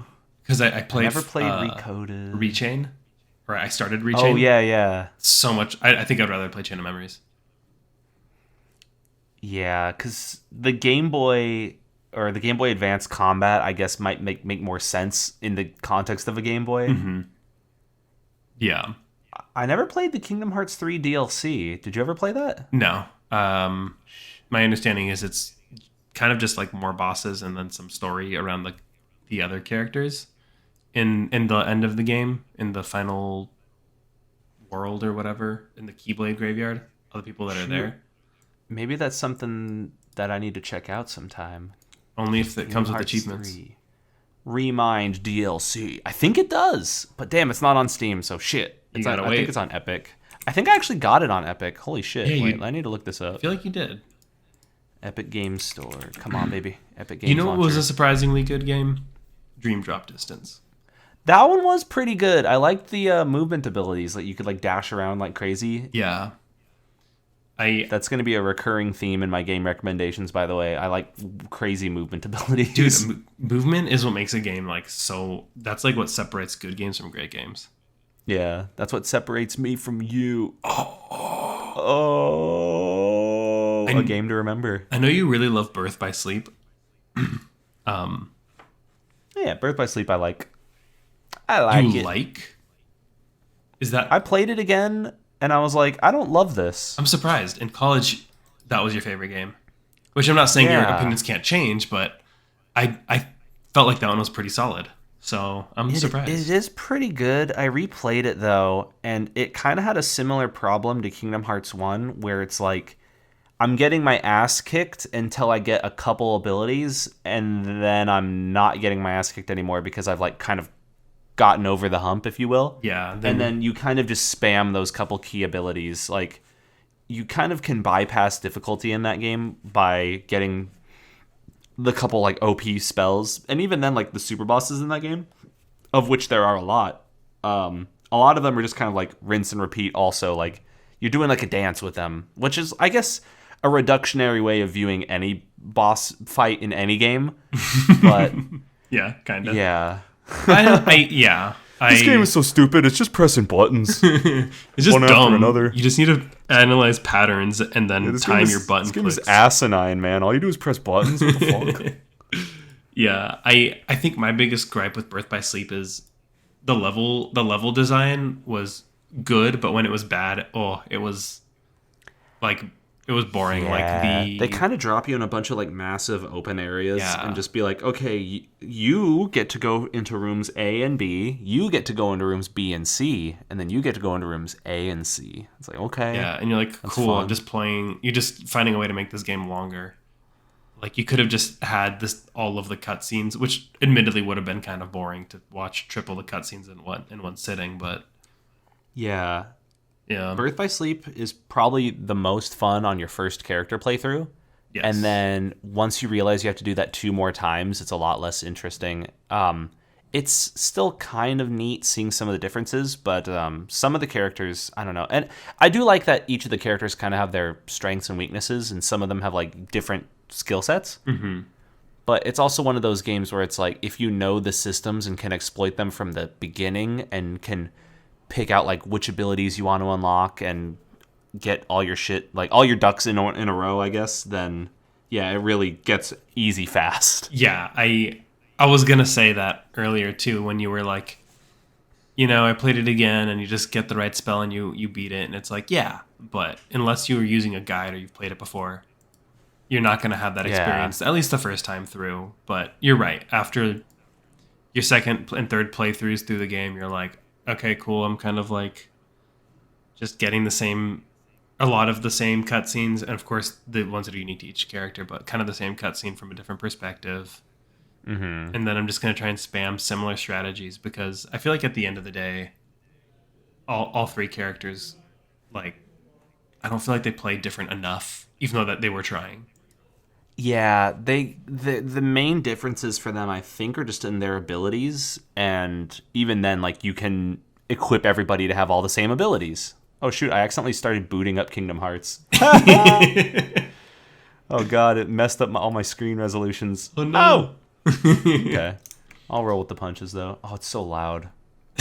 Well, yeah, good game. Yeah. I'm closing it now. Good game. Yeah. Exit. The music is fantastic in all these games, though. Yes. Oh man, I think that's an important part to address in like any of our recommendations, because I big music fan, want to recommend games that have like slapping soundtracks, and maybe even games that you'll like look up the soundtracks afterwards. Outer Wild. Oh, Love the music.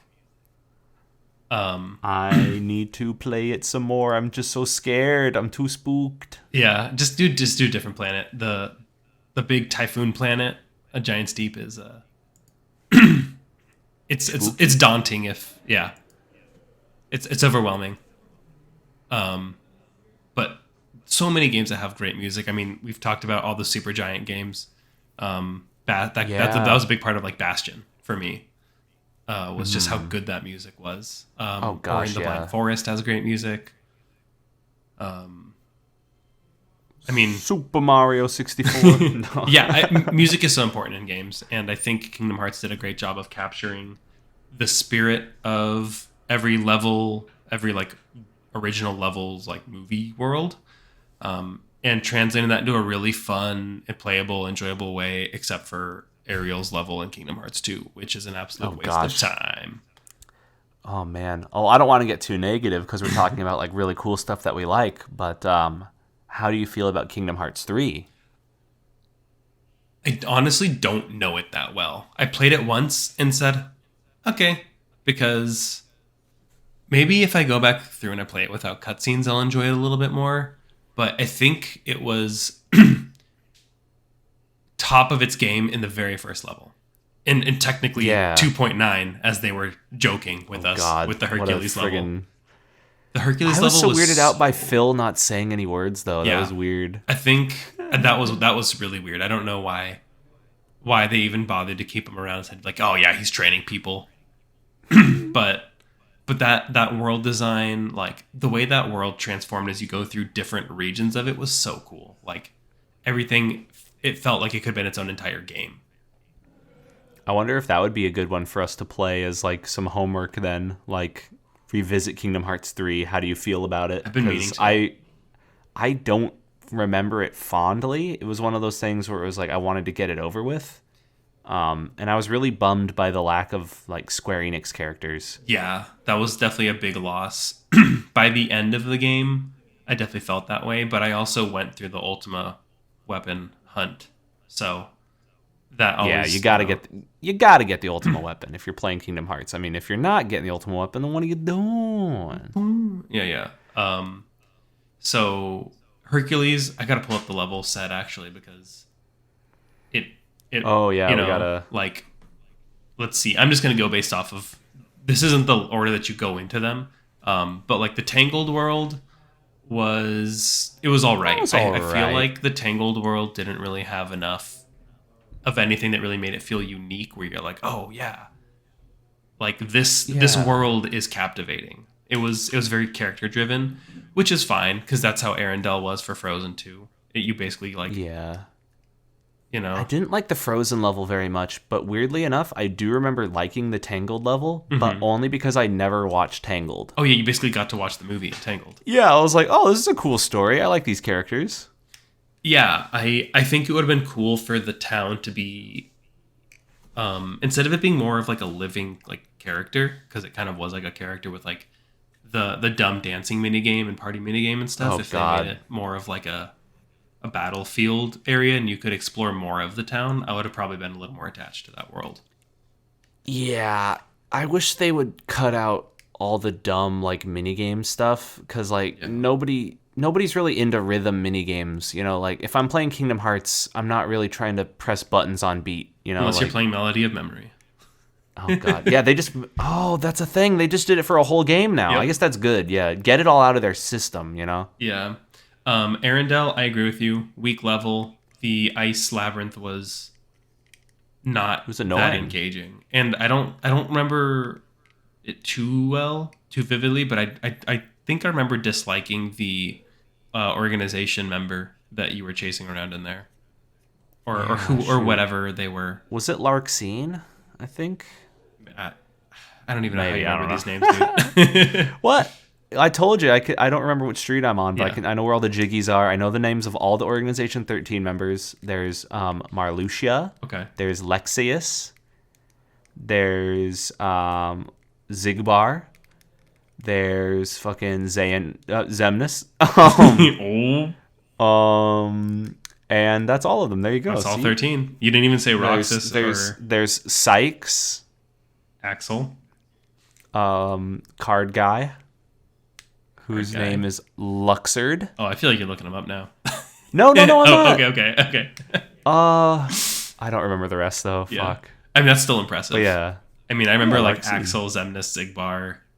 Oh yeah, there's somebody named Axel. What's Zigbar's like catchphrase again? Because you know how like Kingdom Hearts 2, everyone had like a catchphrase. Oh, fuck yeah. So Zigbar's the dude that's got like the scars on his face and the guns, Yeah. and he says something stupid. He doesn't say "got it memorized" though. What does he say? No, that's Axel's. Axel goes, got it memorized, and then Got it memorized. one of the crew guys from Kingdom Hearts 2 is like, you know, in like the first. Oh yeah, Twilight Town. you know. I have to say, the Kingdom Hearts 2 intro was too long, but every time it's over, I feel like summer is like the feeling of summer vacation is over, because that's like the storyline, right? Mm-hmm. And like obviously we're talking spoilers here, so don't even be like, oh no, spoiler. Haven't played Kingdom Hearts 2. Like, this is your spoiler warning. not the whole discussion we had before. the like Roxas sacrifice kind of gets me in the feels a little bit. Oh. I don't know, like it hits so many emotional like notes for me, and I think that it really resonates with me for that reason, like that game as a whole. Mm-hmm. And like weirdly, the Tron level reminds me of like 9th or 10th grade of like, oh yeah, I'm playing Kingdom Hearts on my parents' bed in their room on the TV there, and then I'm gonna go meet up with my friends at this like summer festival thing for a little bit. It ties in so much to so many things, and I love that game, man. Mm-hmm. For all its faults, for everything, for all the goofiness. Like, Yeah, it's just so fun too. It's one of those games that like keeps on giving. I think Kingdom Hearts is one of the games that kind of like blew my mind, where it's like, what? There's another fight? Whoa! Like, Yeah. oh, you can fight Sephiroth? Whoa! yeah, that's right. There's like all the like the boss fight is like 6 or 7 stages, but then also like after you do that, you're like, I think the game's over, and then someone's like, oh, but have you fought the clock tower boss? Have you fought the Aladdin boss? Kurt Zisa.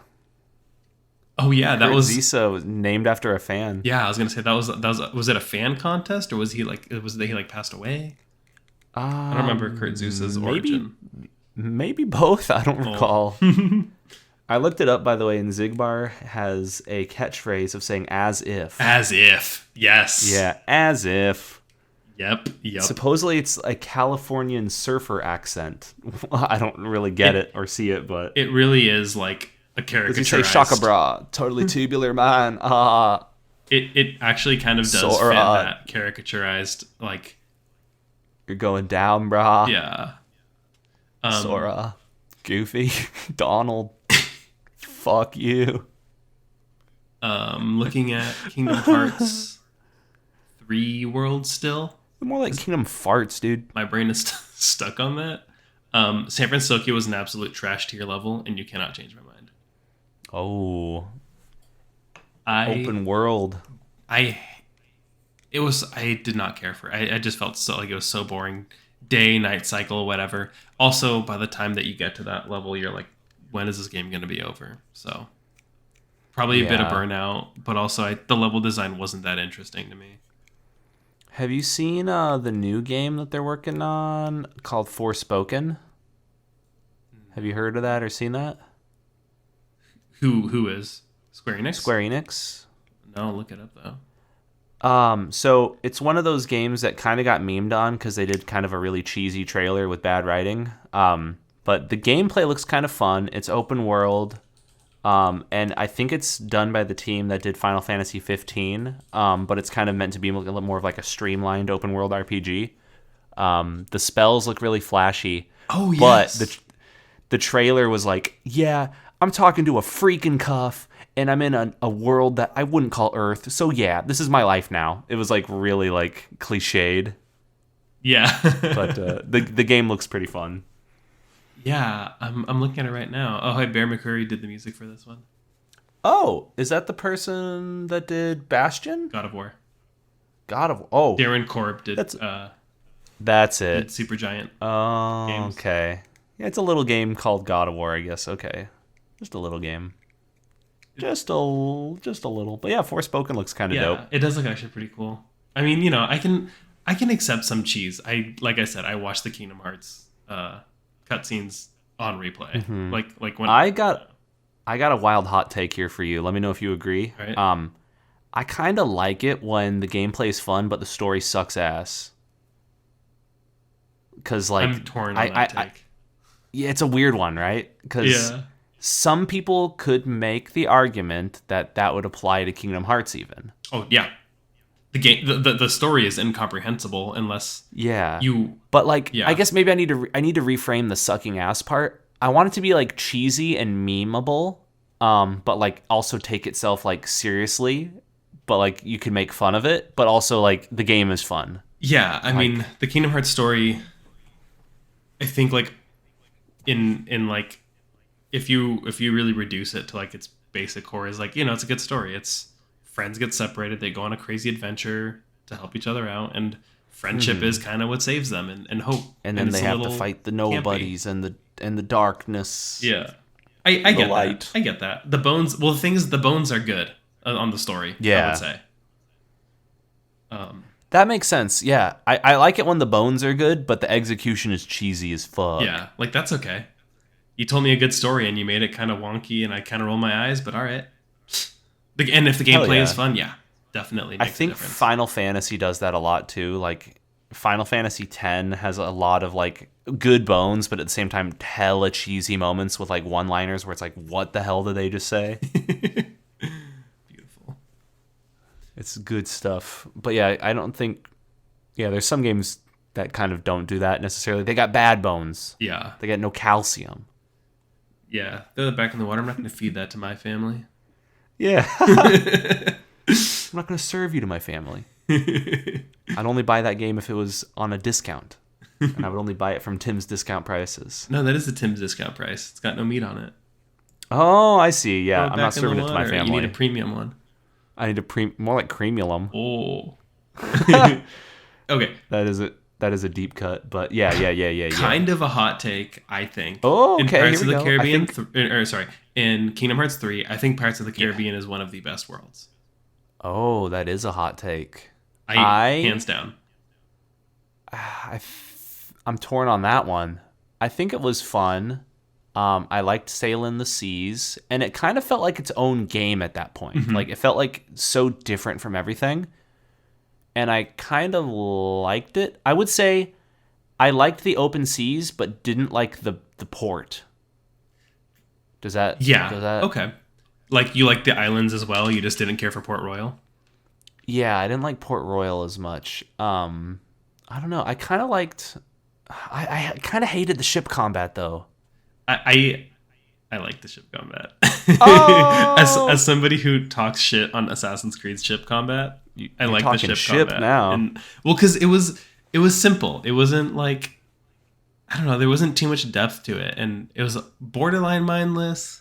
But like when I got to the Pirates of the Caribbean level, I just did the story, and then I only went back to the world to do all of the Ultima Weapon stuff. So Okay. so then I 100%ed the world because I was just having so much fun. I don't know if I even had to, but I did, and I was like, oh, it's Yeah, it so was a cool good- to like discover this island. It was a good place to explore for sure. I kind of hated collecting crabs. Crabs was Also, dumb. that was Yeah. yeah.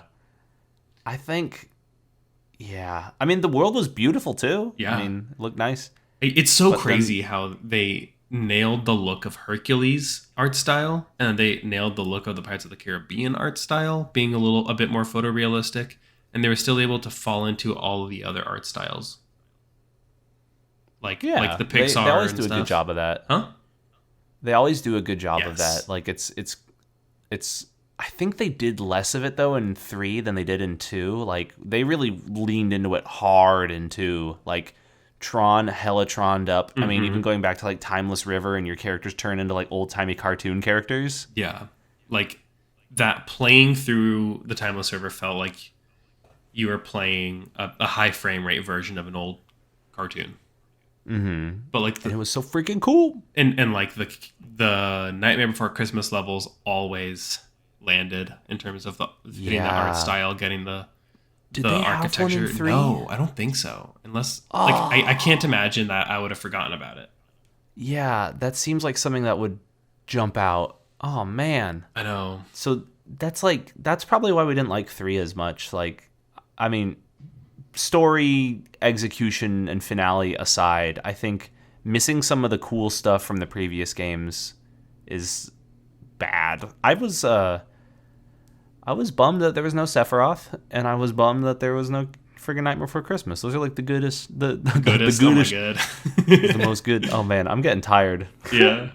Yeah, I was I mean, I was a middle of the road fan on Kingdom Hearts 3. I appreciated that it came out. I actually took the day off because at work I had worked like an extra like X amount of hours, and I was like, can I just like take a comp day on this Tuesday? And they're like, sure. So I took a comp day, and like I went to GameStop the night before with Ashlyn, and I got the game and I got it all preloaded, and I played like an hour, and I was so excited. And then I went to sleep, and I woke up and I played the Hercules level, and it was just kind of downhill from there. But I was, No. I'm not mad about it. I understand that no game that's in development for that long can live up to the hype, and I think Yeah, they were kind of just cursed at that point. Like, no matter what they do, people are gonna be maybe not no matter what, but I don't know. Yeah, you can it's land. Very tough to meet expectations. Yeah, but then also like they made a lot of mistakes in terms of trying to fit in all these mini games. Like, as cool as the Pirates of the Caribbean stuff was, if maybe they scaled that or approached that differently, and instead of spending a bunch of time trying to figure out like ship combat, and then trying to figure out like all of these mini games for the like the dancing in Corona, in the Kingdom of Corona and stuff. Like, you know, foreshadowing. Ooh. Oh no. You know, like if they diverted their resources away from doing these little like a little bit of everything, maybe it would have made a difference. But I don't know. That makes sense. I also feel like stories or like worlds like Toy Story and Monsters Inc. were kind of underwhelming for how iconic those properties are. And I'm not. Yeah, the Monsters Inc. one. Oh man, I forgot that was even a world. They kind of leaned into them all being monsters in that one, but I don't know. Yeah, I didn't like that one as much. Yeah, because it was just all in the factory, and it felt just like a factory level. Yeah, it didn't feel like Monsters Inc. Like if they'd done something more interesting with the doors, besides they connect different rooms in the factory, I'd have been like, okay, cool, yeah. Yeah, I just wanted to go around like the city block, like where Mike and Sully lived. I didn't want to be only at the factory. Totally. I mean, I guess that makes sense. It is Monsters Inc. Incorporated. It was like a business, I guess, but still, I don't know. At least you got to go to like the main floor. But I forgot that was a world until you brought it up. But see, the scare floor is like, it's iconic, but once you're battling in there for like 30 seconds and then you never see it again, you're like, yeah, whatever. Yeah. Well, and then once Kingdom Hearts characters start showing up and talking about like light and darkness and hearts, and it's like, what the fuck? Oh man, yeah. What's his name? Annoying dude with the helmet. He shows up. The evil dude, bad guy with the helmet. Fuck, why am I blanking on his name right now? That guy with the helmet. I don't even know who you're talking about. I should. Yeah, he's a villain from Kingdom Hearts. He's got the helmet. Dark helmet. I need to look this up now. Kingdom Hearts. Are you talking about like the Terra clone guy? Yeah, that Is that guy. Veratus or dude? I'm a fake fan right now. Vanitas. Vanitas. I was close. I knew it was a yeah, when Carnitas shows up. Barbacoa. Oh man, see now that's my kind of game. Could be down for that. Yeah. Yeah, Kingdom Hearts 3, I'm at peace with what it is. It's not a masterpiece. 2 is by far the best in the franchise for me. I don't even think 3 is better than Dream Drop Distance personally. Yeah, I agree. But I think if you look at the combat, you look at the gummy ship stuff, improvements for sure. I do miss the drive system in Kingdom Hearts 3 though. The drive system from 2 was so good. It was so much fun to work towards that. Yeah, the drives were fun. I was so like scared of losing them though, to the point where I would like never use them. It's like the old Pokemon potion paradox, where like, oh, I I could make it easier for myself and use this, or I could save it. Because what if I need it later? So And then you never use it. 2 things on that. I don't think that's exclusive to Pokemon. Oh yeah, it's like Final Fantasy. Anything with consumables. but yeah, right. It's like Pokemon invented items. in like Doom when you get like the BFG, you're like, do I save this ammo? And then you get past the boss fight and you're like, oh, I didn't even use my BFG. It's like, yeah, no shit, dummy. You should have used it to clear this. Anyway, It was there for a reason. yeah. So what I learned in Kingdom Hearts 2 is you just go into like no mana mode, and then you just gain drive back like stupid fast. Oh yeah, like you just use Cure or something, or a couple Thundagas. Yeah. Oh, just one. There's only one Thundaga. Hey. Yeah. I mean, it. But once you learned that and you knew that strategy, it definitely like allowed me at least to start using my abilities a bit more, and then change my playstyle of like, oh, maybe I will have like the damage drive ability on so that I can like cure myself, tank a bunch of damage, get a bunch of drive back, and then, still be able to leverage that drive set. I mean, like, I still agree the system wasn't perfect, but the feeling of transforming into a drive mode was super cool. Yeah, and having it like change all your abilities and change your Keyblade and everything. Yeah. And then they added the new one in Final Mix that was like, what was it called? There was another drive form. Yeah, it wasn't really that useful. It was surprisingly like really busted though. Really? Like in terms of like damage. Yeah. It was like one of the best to use against Terra's Lingering Will. Because you could spam like Sonic Blade or whatever that is, or Rave, or like, and then the Keyblade throw one is really good too. Fuck, what I'm forgetting everything now. It's like getting so late and my brain is just turning into mush. I've been there. But yeah, did you ever beat Terra's Lingering Will? No. It's a fucking hard fight. You can cheese it. There's a way to there's a Keyblade that gives you combo down, or like air combo down. And then you could also equip like another couple air combo downs, and you could get it to the point where whenever you attack in the air, it's just your aerial finisher. Ooh. And there was a way to do like a short hop jump, aerial finisher him, and it would stagger him, and then you would land on the ground and then be able to jump and aerial finisher again before he exited like the stagger. So you could keep on like stagger chaining him, and it takes like an hour to kill him this way. I mean like 10 minutes, I guess, but that there is a cheese strat there. But yeah, that's not the cool way to do it. It's limit form, by the way. Limit form. That's it. He gets his iconic stupid yellow clown shoes in that form. Kingdom Hearts 1, his Kingdom Hearts 1 suit, I think is what it is. Yeah, there you go. Yeah. His big ass fucking clown shoes. Yeah, Kingdom Hearts, like as a whole, I'm a huge fan of it though. Like, and I say that as somebody who I don't think I've beaten a single. I think I only beat Kurt, whatever. What'd you say his name is? Sorry. Oh, in Kingdom Hearts 1. Vanitas? No. Oh no, Kingdom Hearts 1. Are you talking about Sephiroth? No, the Clock Tower guy. Kurt what? Oh, the Clock Tower is actually like Phantom Shadow or something. The Aladdin one is Kurt Zisa. Yeah. I beat the Clock Tower one, and I got cocky the last time I played against, or the first time I played against the Kurt Zisa. I need to read it. I swear. Yeah, I think it's Zisa, so I think it's Zisa. I mean, I'm not. Yeah. Oh, we're all typing it now, huh? Kurt Zisa. Yep. Kurt Cobain. Kingdom Hearts. Kurt Cobain. Yeah. Oh, shit. I got cocky on Kurt Zisa, and he was like low, and then I just got absolutely wiped out of nowhere. And I was like, oh no. So, yeah, that's the thing. When they're like one hit away, then like throw all caution to the wind. Yeah, I'm very guilty of that in games. That's a very like real feeling in Dark Souls in particular. Like that's one where like you get cocky and you're like one more hit, and then like nope, punish, and you're dead. Yeah. So I mean, I've only beat like I think one secret or super boss or whatever. But I mean, I still love. It's for me. It's so much more about like reliving the story though.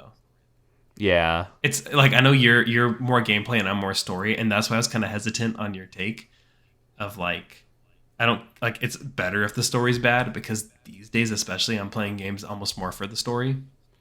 That's fair.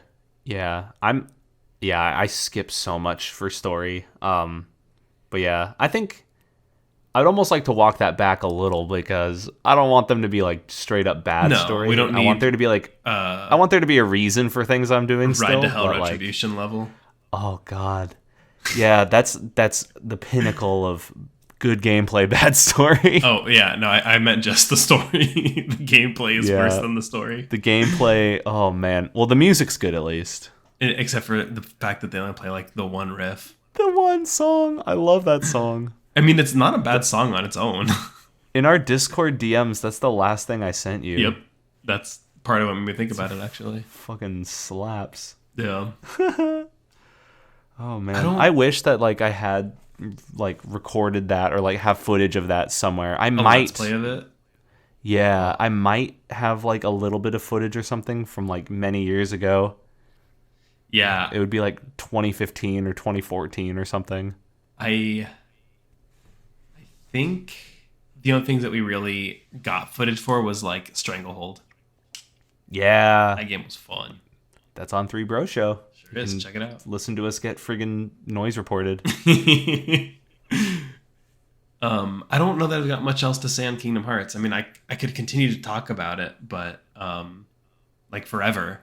But I in terms of like interesting things, I think we kind of talked a bit about like the game design and the fun and not fun parts about the. I think so, yeah. We didn't dunk on the story as hard as we should. However, I think it has such a soft spot in our hearts that we don't need to like dunk on it at all. I mean, I think the story is exactly what you expect, though, and that's why I'm not going in expecting like a God of War type story from Kingdom Hearts.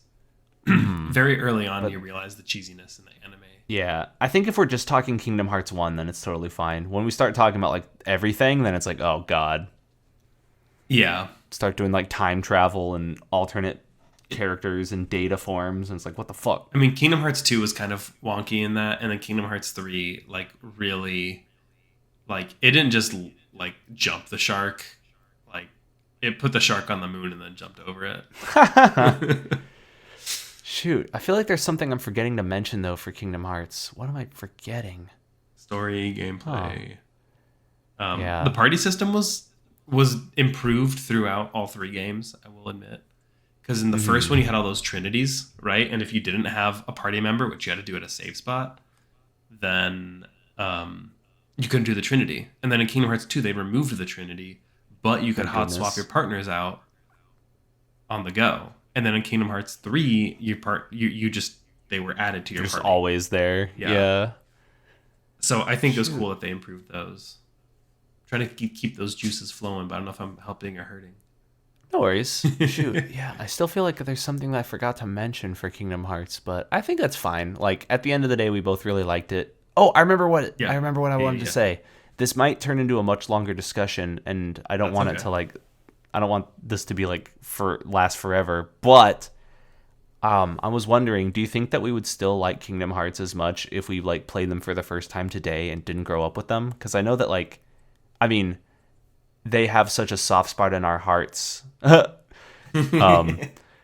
wonder. That's one thing that I wonder, because like there's this thing where like if you grow up with a game, you're like gonna like it more than if you didn't. Yeah. And we both did. Do you think that you would still like it as much if you didn't grow up with it? I mean, maybe it's a stupid question because I feel like the answer is obviously like no, like, but no, not necessarily. Yeah, I wonder. I mean, that's a really good question because my thought is like, if it plays the way Kingdom Hearts 1 did, absolutely not. If Kingdom Hearts 1 had the same mechanics but the smoothness of Kingdom Hearts 3, because remember it'd have to be like modern, right? Yeah. To be like on par with what's out today, I think I would still like it. I think a crazy part that really influenced my love for the game too, though, was like I didn't know about Nightmare Before Christmas until that game, and then coincidentally that year is the year that Disney started pushing it really big. So suddenly I was like, I know all the what Jack this is. Skellington stuff. Yeah. And I'm saying that as I'm looking at the Nightmare Before Christmas soundtrack that's I've got the vinyl on display in my room right now. Hell So. yeah.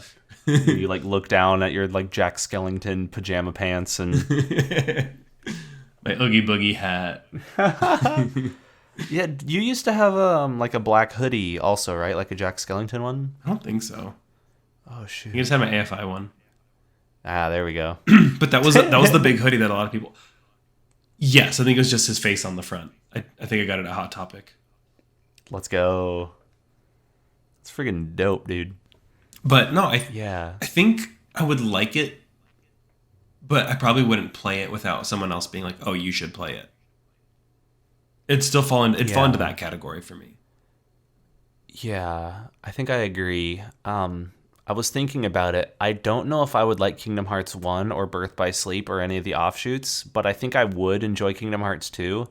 I think playing Kingdom Hearts ultimately is kind of what has me interested in a lot of like modern action RPGs. Like it's the reason why I'd be interested in playing Forspoken. It's the reason like why I've played this, why I've played that. I don't know. I feel like it kind of like laid the groundwork for a lot of my tastes, and I'm wondering now if my tastes would still be what they are if I didn't play it, and if I went back and played it, if I would like it. And like this is kind of a crazy thought, but I wonder if there's any games that neither of us have played, but like old games, and if we revisited them today, if we could even have that same like brain expansion. I don't know. That's like a little bit crazy. No, I like the thought though. Because yeah, I mean, obviously nostalgia plays a big part in whether we like a game or whether we don't like a game. Like looking back on it. But you know, I think Kingdom Hearts 2 especially is just a good game with a wonky story, but you know, like oh god, such a silly story. Oh my gosh. Have you seen the cutscene? Which one? Sorry. No, go ahead. The one where they're like, what does DTD stand for? And Mickey's like, oh, the door to darkness. And he's like right behind them, and he's wearing his like dark Organization 13 cloak. Oh, it's so fucking good. That was dumb. I remember that scene so well. Goofy gets killed by a rock. Oh yeah. Yeah. And then they have the like Battle 1,000 Heartless thing, which was supposed to feel so epic, but when you're by yourself and you can just spam reaction commands, it's like it gets boring pretty quickly. Spam triangle. You just grab the laser guys and spin around. Yeah.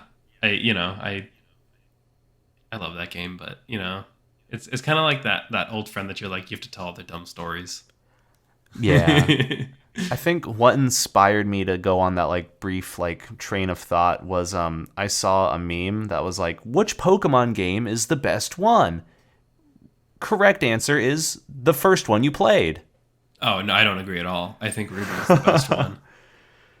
Yeah, I feel like because I grew up with Red and Blue, and then I got all the others, and I don't know, Gold and Silver have like a soft spot in my heart. Those are really good. Emerald is so fucking good too, though. Yeah, Ruby and Emerald. I think not to derail and turn this into a Pokemon one though. Sorry. Classic Cameron move. No, I think what you wanted to talk about is cool and all, but how about Pokemon? Hey, cool guy, let's talk about Pokemon. Hey. Oh, that's a deep cut too. Yeah, I think that's like a reasonable take for a lot of people, but I honestly, I don't know if it's maybe that my brain was just a little more developed when I played Crystal and Ruby, but I think like Crystal was so cool because it had this like aspect of, oh, you basically get like a whole nother Pokemon game. Like the first one you played, yeah, that's built into the back half of this now, or the back third. Yeah. But then 3, I think, was just crazy. like the art style was, I think, perfect. I think once it started moving to 3D models, it became a little less. I don't know, like the monster designs were a little less interesting, a little less compelling from then on out. Okay. Yeah. I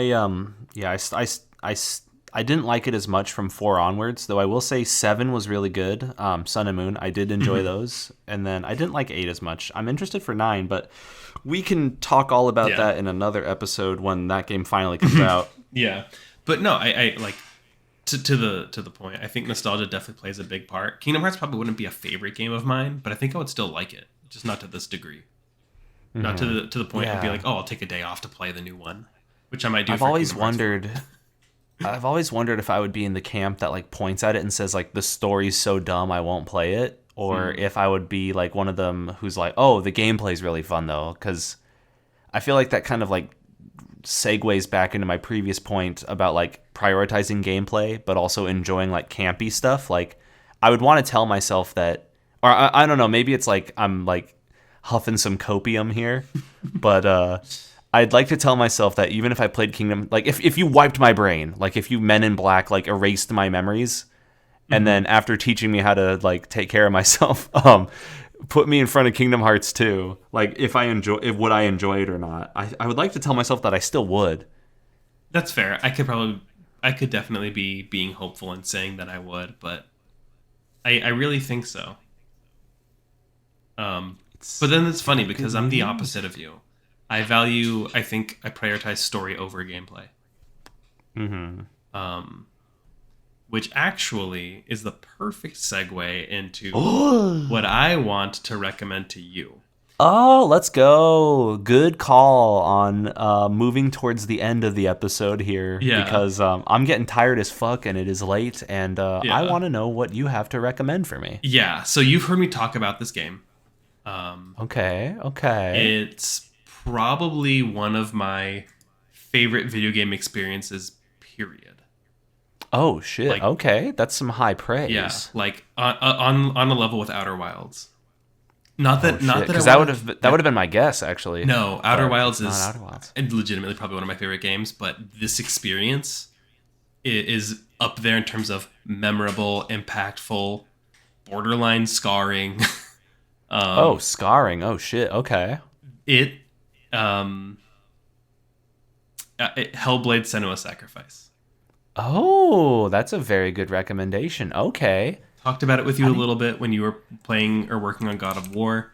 I think you'll appreciate the Norse aspect to it. I will. It's a headphones required game, in case you need to be told that.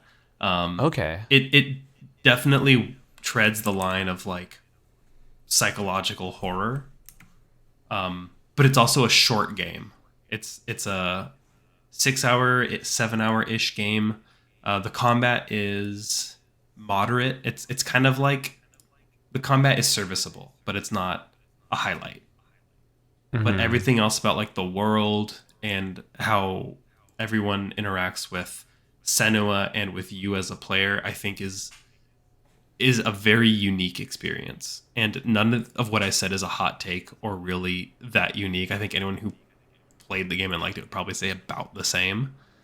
But I think you would appreciate, like, the sound design is fantastic. The world it's so cool. Yeah.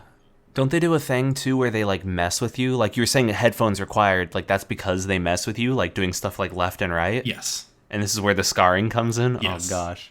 I will say I checked it on Steam. It is 75% off, and I did just buy it right now, like while we're recording. Let's go. and yeah, it's like $7. Let's go. That one I bought it because I saw the trailer for Hellblade 2, and I was like, I don't know what this game's about, but I'm sold. And then I bought the first one. They had a big scary baby in that trailer, didn't they? I don't even remember, man. Oh god, it's fucking horrifying. You need to look it up. There's a big old baby. In Hellblade 2's trailer? There's a big baby. Look out. Baby. Oh, big old baby. Yeah, so that's my recommendation. I think you'll like it, although I think you'll probably be in the same camp of like, yeah, I don't need to play this twice. I don't know, maybe you do to 100% it. I told you, didn't I say at the start? I was like, hey, whatever you recommend for me, I'm gonna come back and see if I can 100% achievements this. This is a game where, or maybe I didn't say it. It was implied. Oh, I'm only missing one achievement on this game.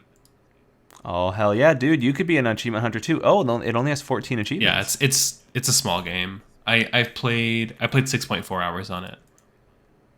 I do have a minor complaint. It's trying to also download the VR version. Same. And I don't want to download it. Yeah, I don't know why they do it that way, but it's like downloading the same game twice. It's like this one's 11 gigs and then the VR is 13. Don't you want the VR? I don't have a VR headset. Yeah. I I've think actually never played VR before. Have you? yes, I did. Super Hot. My friend or a friend of a friend brought their headset over. We played some Super Hot. And Okay. then I went to one of those VR parks at the mall where they Whoa, give you wait, like, VR yeah, park? you like wear a backpack that has a computer in it and you wear a headset that connects to it, and they're all being hosted on a server. And we got gun controllers. So you're like holding guns and you're like shooting at. We did a zombie game. So I did that in VR. It Whoa. was the technology is not like, it's cool if you like tech. If you're looking for a raw gaming experience, it's still not quite there. At least at the VR parks. Okay. But I would still do it again. Um, but yeah, Yeah, dang. I've actually bought a VR headset before, but I still have never played VR. wait, I did you return it or did you just never open No, I'm framing it in such a misleading way, but it? I bought it for a friend. When I worked at Sony, they would do like different like pop-up shops from time to time, and they would give you like discounts on PlayStation games, discount on like PlayStation shirts. So that's why I had so many like shirts and hoodies Yeah, at the time that all had like the PlayStation logo on them. And they did a sale where you could get a PSVR headset too. And my mom's friend had a son that said that he wanted a PSVR and asked if I could hook him up, and I did. nice. And I never played it. Yeah, it's a cool technology. I was thinking of getting one, decided against it. Don't really regret it. Yeah, there's a Horizon VR game. Yeah, I saw that. June they announced it, I think. I don't know. The technology is Okay. just not quite there yet, in my opinion. Yeah, you'd rather just like wait for the next Horizon game than like play a VR. Although, who knows? Maybe this will be cool. The VR 2, PSVR 2 is like coming up. Yeah, yeah. I'll keep an eye on it. I'll see. I'll see if we get anything cool. Hell But yeah. but yeah. Right on. Thank That's you for the recommendation. And keeping in line with the theme of the show, I now must complete Hellblade: Senua's Sacrifice, or play it. I must at least play it. But I'm a fucking hardcore gamer. I'm gonna try to complete it. And then we must talk about it in the next episode. yeah. I'm excited to hear what you Indeed. think about it because it. I think about Outer Wilds regularly, but I think about Hellblade occasionally, and I don't think about many games often after I've beaten them. Like it kind of gets thrown into like, okay, yeah, I played that game, that was cool. But every once in a while, I think about like, dude, Hellblade just like left me in one of those moments where you just kind of like sit back and you like watch the credits roll and you're like, hmm, and I don't know. Okay. Maybe I should like record my reaction so you can see me going like, oh, my jaw will be on the floor. It's yeah, it's something about the whole story. Should Is I avoid streaming it? I know sometimes like when I stream games, my attention is like split. You know what I mean? Like I don't want to be like reading chat while my mind is being blown. I mean, probably, or if you want to like have a stream where you're like, I'm not reading chat, you're just here to watch me play this game and not interact with you right now. Because Uninteractive you stream. would beat it in like maybe. I mean, I know you could beat it in one sitting, but if you were to like stream it, it'd definitely be like 2 nights or 3 nights of streaming at most. Okay. So your call, but I would definitely say be as focused and in the world as you possibly can. So Okay. no to interacting with chat. Right on. That sounds good. That's going to be a question that I'll ask for future recommendations as well. Be like, should I stream this or not? Yeah, yeah. See, like Outer Wilds, stream it. Sure, YOLO. I think it's a fun game to watch other people play because it's like, oh, I want to see how they approach this puzzle. Yeah, as long as chat doesn't spoil it. Oh yeah, No if you have an spoilers. asshole in No chat, that's spoilers in the different. chat. Ban them. Ban them. Right on. I might even play some Hellblade like tomorrow or something. All right. Did you play it with controller or mouse and keyboard, by the way? I believe that's a controller preferred game. Okay, cool. I think when you boot it, it'll even tell you. It's one of those games that's like, oh, we recommend you play this with a whatever, but it feels like They a d- very controller game. Yeah, they do that for the Yakuza games. When you boot them up, they say real Yakuza use a gamepad. Yeah, Outer Wilds says this game is best experienced with the gamepad as well. So Okay. Sweet, right on. I think I've asked all the questions that I need to get ready to be gaming. I think you definitely did a good job pitching it too. I'm sold. I'm glad. very interested in having this blow my mind, or at least with have the audio experiences and just see like I'm ready to be scarred, I guess. yeah, yeah. I kind of want to watch you play. I want you to stream just so I could watch you play. Oh, yeah. Maybe what I'll do is record them and upload them unlisted or something. Yeah. However, I don't have to, you don't have to, but I really I thought I it's a good game. There's so many things Hell that I yeah. can say and that I can't wait to talk to you about after you play it. But Okay, yeah, no spoilers though, I guess. I don't want to spoil too much of it. I feel like what I pitched is enough for you to know what you're getting into, which is more than I realized I was getting into. But I think my goal is to give you the right amount of information for when you go into this. You're like, okay, cool. I know what to expect. Yeah, thankfully I'm going in like mostly blind otherwise. I haven't watched any like playthroughs. Yeah. I need to make sure to avoid playthroughs of other stuff in the future so these recommendations will not be tainted. Yeah, and it's definitely one of those where like I think I talked to your ear off about it a little bit a while back, like some specific instances that I was like, dude, Cameron, you would appreciate this design or this choice in how the game interacts and everything. And then we're like, yo, that's so cool. But I think you have to really, really draw and to try to even remember anything of what I told you. So I think this fits perfectly for... Realistically, I was probably like, dude, that's so cool. And then I forgot about it like the next day. Yeah, right. You'd be like, oh, yeah, that was cool. And then, and then suddenly it's like, wait, what are the organization's 13 characters again? Larxene, Zemnis, Z-Boy. XX. Yeah, XXX. Z-Boy spelled X-E-E. Z-Boy. Yeah, XIBOI. Love it. All right. Well, right on. Yeah. I think this is a good ending spot then, huh? Agreed. Next time we'll talk about Hellblade and you'll have a game for me. Yes. Yeah, I need to start thinking about my recommendations. I think I already have one, but maybe I'll recommend two. No, I'll recommend one. I'm going to force you to play one. That's fine.